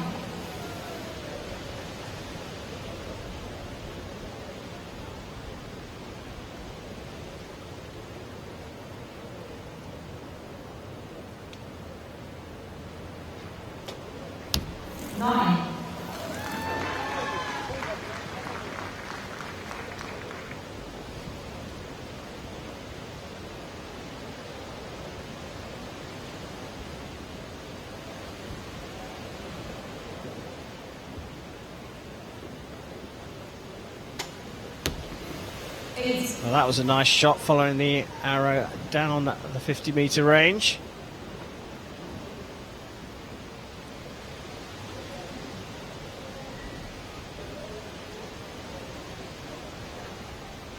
I'm interested by the grip on Bahattin's bow.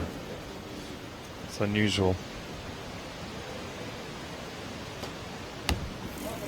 9.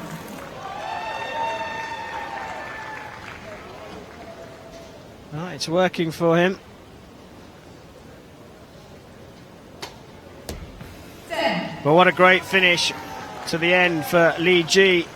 A 27 again for him.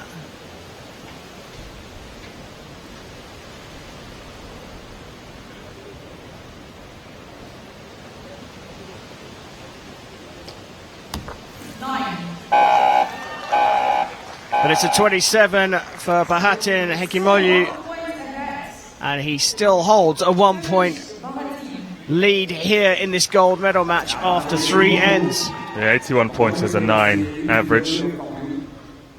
It's not the level he's been shooting at this tournament. His first end promised a bit more with the 2 10s, but perhaps it's the conditions, perhaps it's the nerves.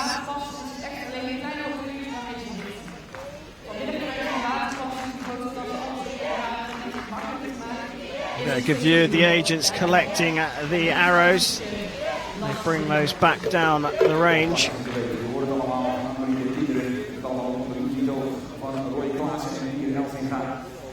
De Nederlandse paradelegatie hier bij de wereldkampioenschappen Archery Puntje afgestapt betekent Li gaat starten.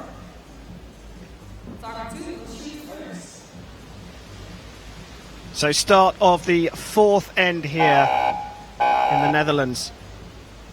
Li Ji of China takes on Bahattin Hekimolu. And Li is trailing by a point, so he will shoot first.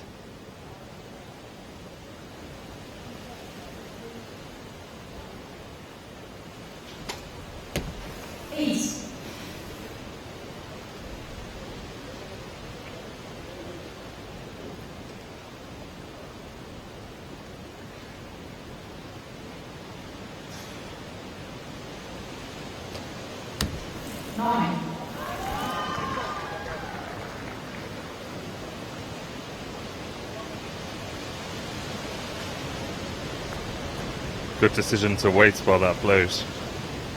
Yeah, big gust of wind blowing through the venue here. You can see the foliage on the range moving around. 9.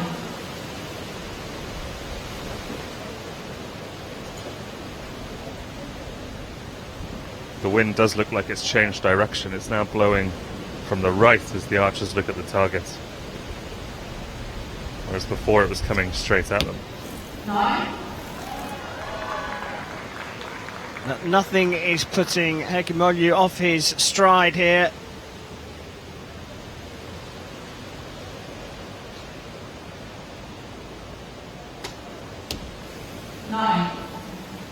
That's not bad shooting from Lee either.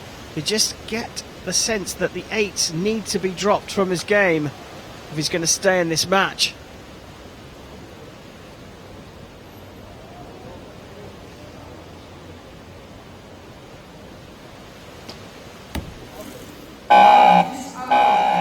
Again, a 27 for the Turkish athlete, and he's opened up another point into the lead. He leads 108 to 106 going into the 5th and final end. Yeah, it's not his level, but it's enough. All he needs to do is beat Li Ji, and he's got that 2-point advantage with just 3 hours left to shoot. So with the final end coming up, we have a 2-point lead for Bahatin Hekimolu over Li Ji. He's certainly got lots of support in the crowd. Ladies and gentlemen, dames en heren, Den Bosch voor de laatste end, de beslissing in het wereldkampioenschap. Laat je maar horen, please let me hear you. Edo's remaining very focused indeed. A little bit of acknowledgement for the crowd.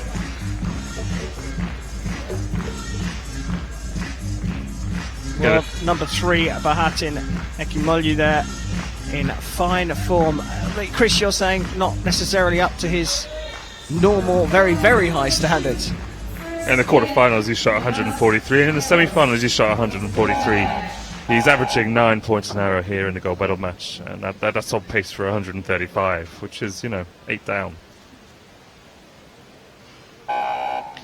Well, it's enough to have the lead against this man, Li Ji of China. And Li really needs to start finding 9s and 10s.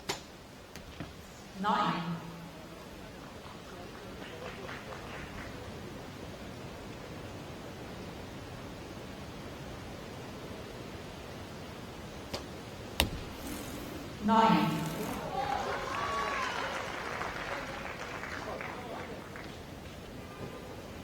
Deep breath from Li Ji.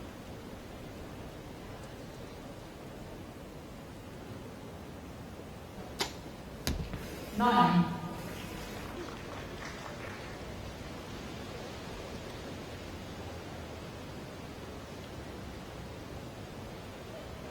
That grip that Bahatin's using is moving. It's not fixed to the bow. It's fixed to his hand. 9. It's an incredibly close grouping for him. It seems to be part of the process that slides up.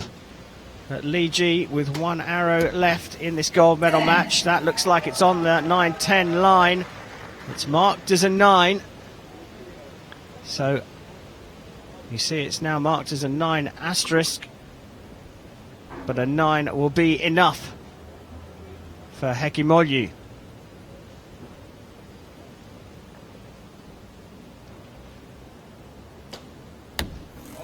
And he finishes with a 10 to get a 1-3-6. Not up to the standards we've seen from him throughout the tournament here in Den Bosch, but enough to take the gold medal. Bahatin Hekimolu, you are the world champion. Yeah, what a fantastic start to this Archer's international resume. First world championship, first top seed, first gold medal. Very impressive archer. He, like everyone else that we've seen so far in this arena, hasn't quite shot to the level we could have expected. But he finished well. He finished with a 10 and a gold medal. Well, the crowd have got even louder if that's possible, because Bahatin Hekimolu is the 2019 men's W1 individual gold medalist here at the World Championships.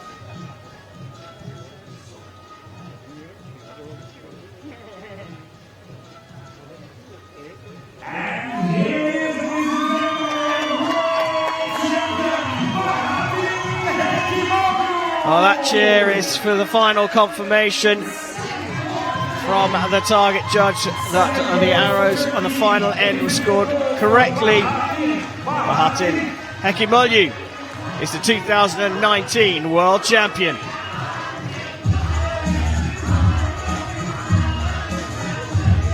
And of course, the big hand of love, ladies and gentlemen, for our runner-up and silver medalist, Lee Ji.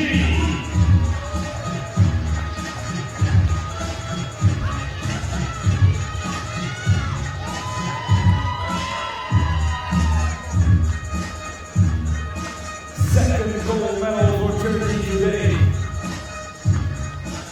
Second gold medal, so please let me hear you, Turkey!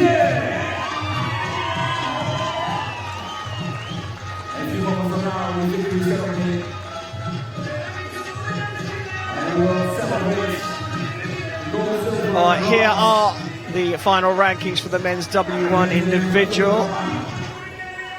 Bahattin Hekimoglu taking the gold medal at his debut World Championships from Li Ji of China, and David Draninsky of the Czech Republic picking up the bronze medal. There's some very talented names on that list. Nasienia, Jean-Pierre, Antonius, John Kavanagh. He's been around a long time. I think the men's W1 division could be one of the most exciting at next year's Paralympic Games. Yeah, 3 Chinese athletes, 3 Turkish athletes up at the top as well. winner last year of the Pilsen European Para Championships World Ranking event. Turkish fans looking on, happy with the result of that men's W1 individual, with Bahattin Hekimoglu picking up the gold medal here in Den Bosch. And here are the session results. The team men's gold going to Turkey, the women's gold going to China. And Russia's Elena Krutova taking the gold in the women's W1 individual, and Bahattin Hekimoglu just there taking the men's W1 individual gold.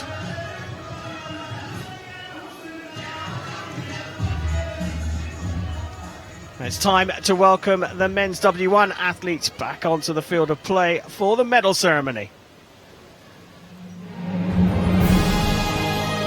Ladies and gentlemen, the victory ceremony for the men W Open. Dames en heren, hier komt de medailleceremonie voor de categorie heren W1 Open.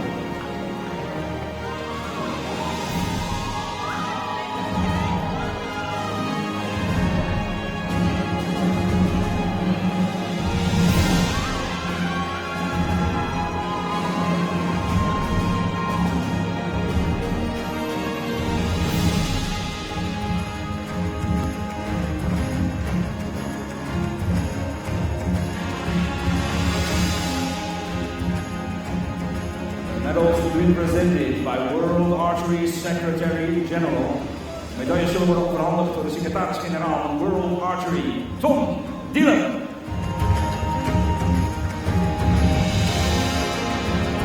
The gifts will be presented by the alderman of the city of Sertogenbosch. De cadeaus zullen worden overhandigd door de wethouder van de gemeente Sertogenbosch, Mike van der Geld.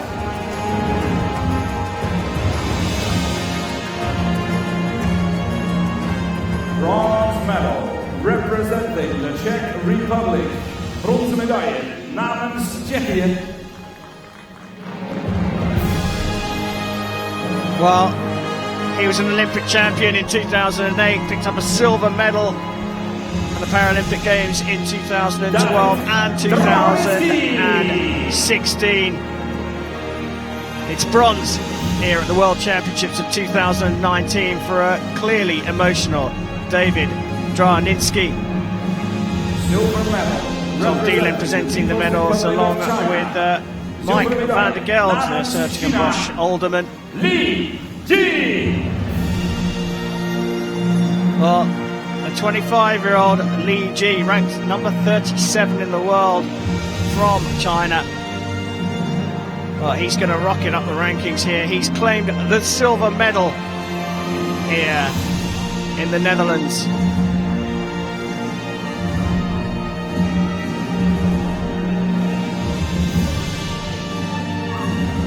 Gold medal and world champion representing Turkey. De gouden medaille en wereldkampioen namens Well, his Turkije, debut World Championships. The 29-year-old Turkish athlete Bahattin Hekimoglu didn't shoot his best round in the final of 136, but it was enough to take the gold medal and the 2019 World Championship title.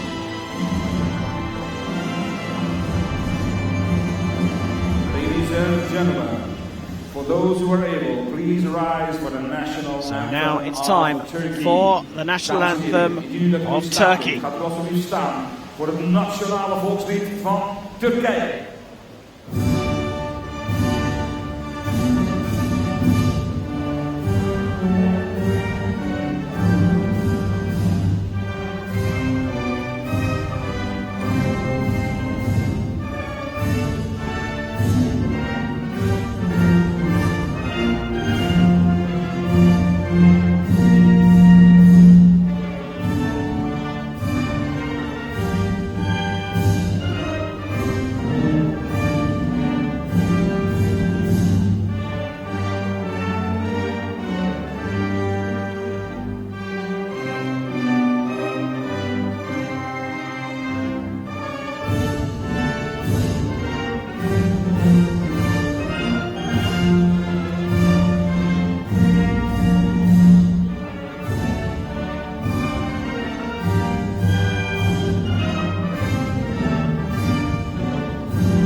Ladies and gentlemen, please give a warm round of applause to our athletes. En dames en heren, nog een keer een set van applaus voor onze top 3 atleten.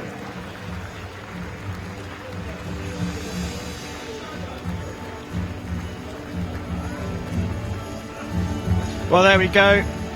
The men's W1 individual medalist Hekimoglu from Turkey taking gold, Lee of China with silver, and Dranitsky of the Czech Republic with the bronze medal. Well, that's it from this session. Coming up a little bit later on today, 1 p.m. local time, it's the medal matches in the open compound team and individual.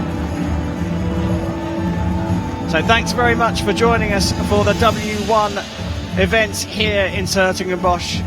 Do come back later on today for the Open tournament.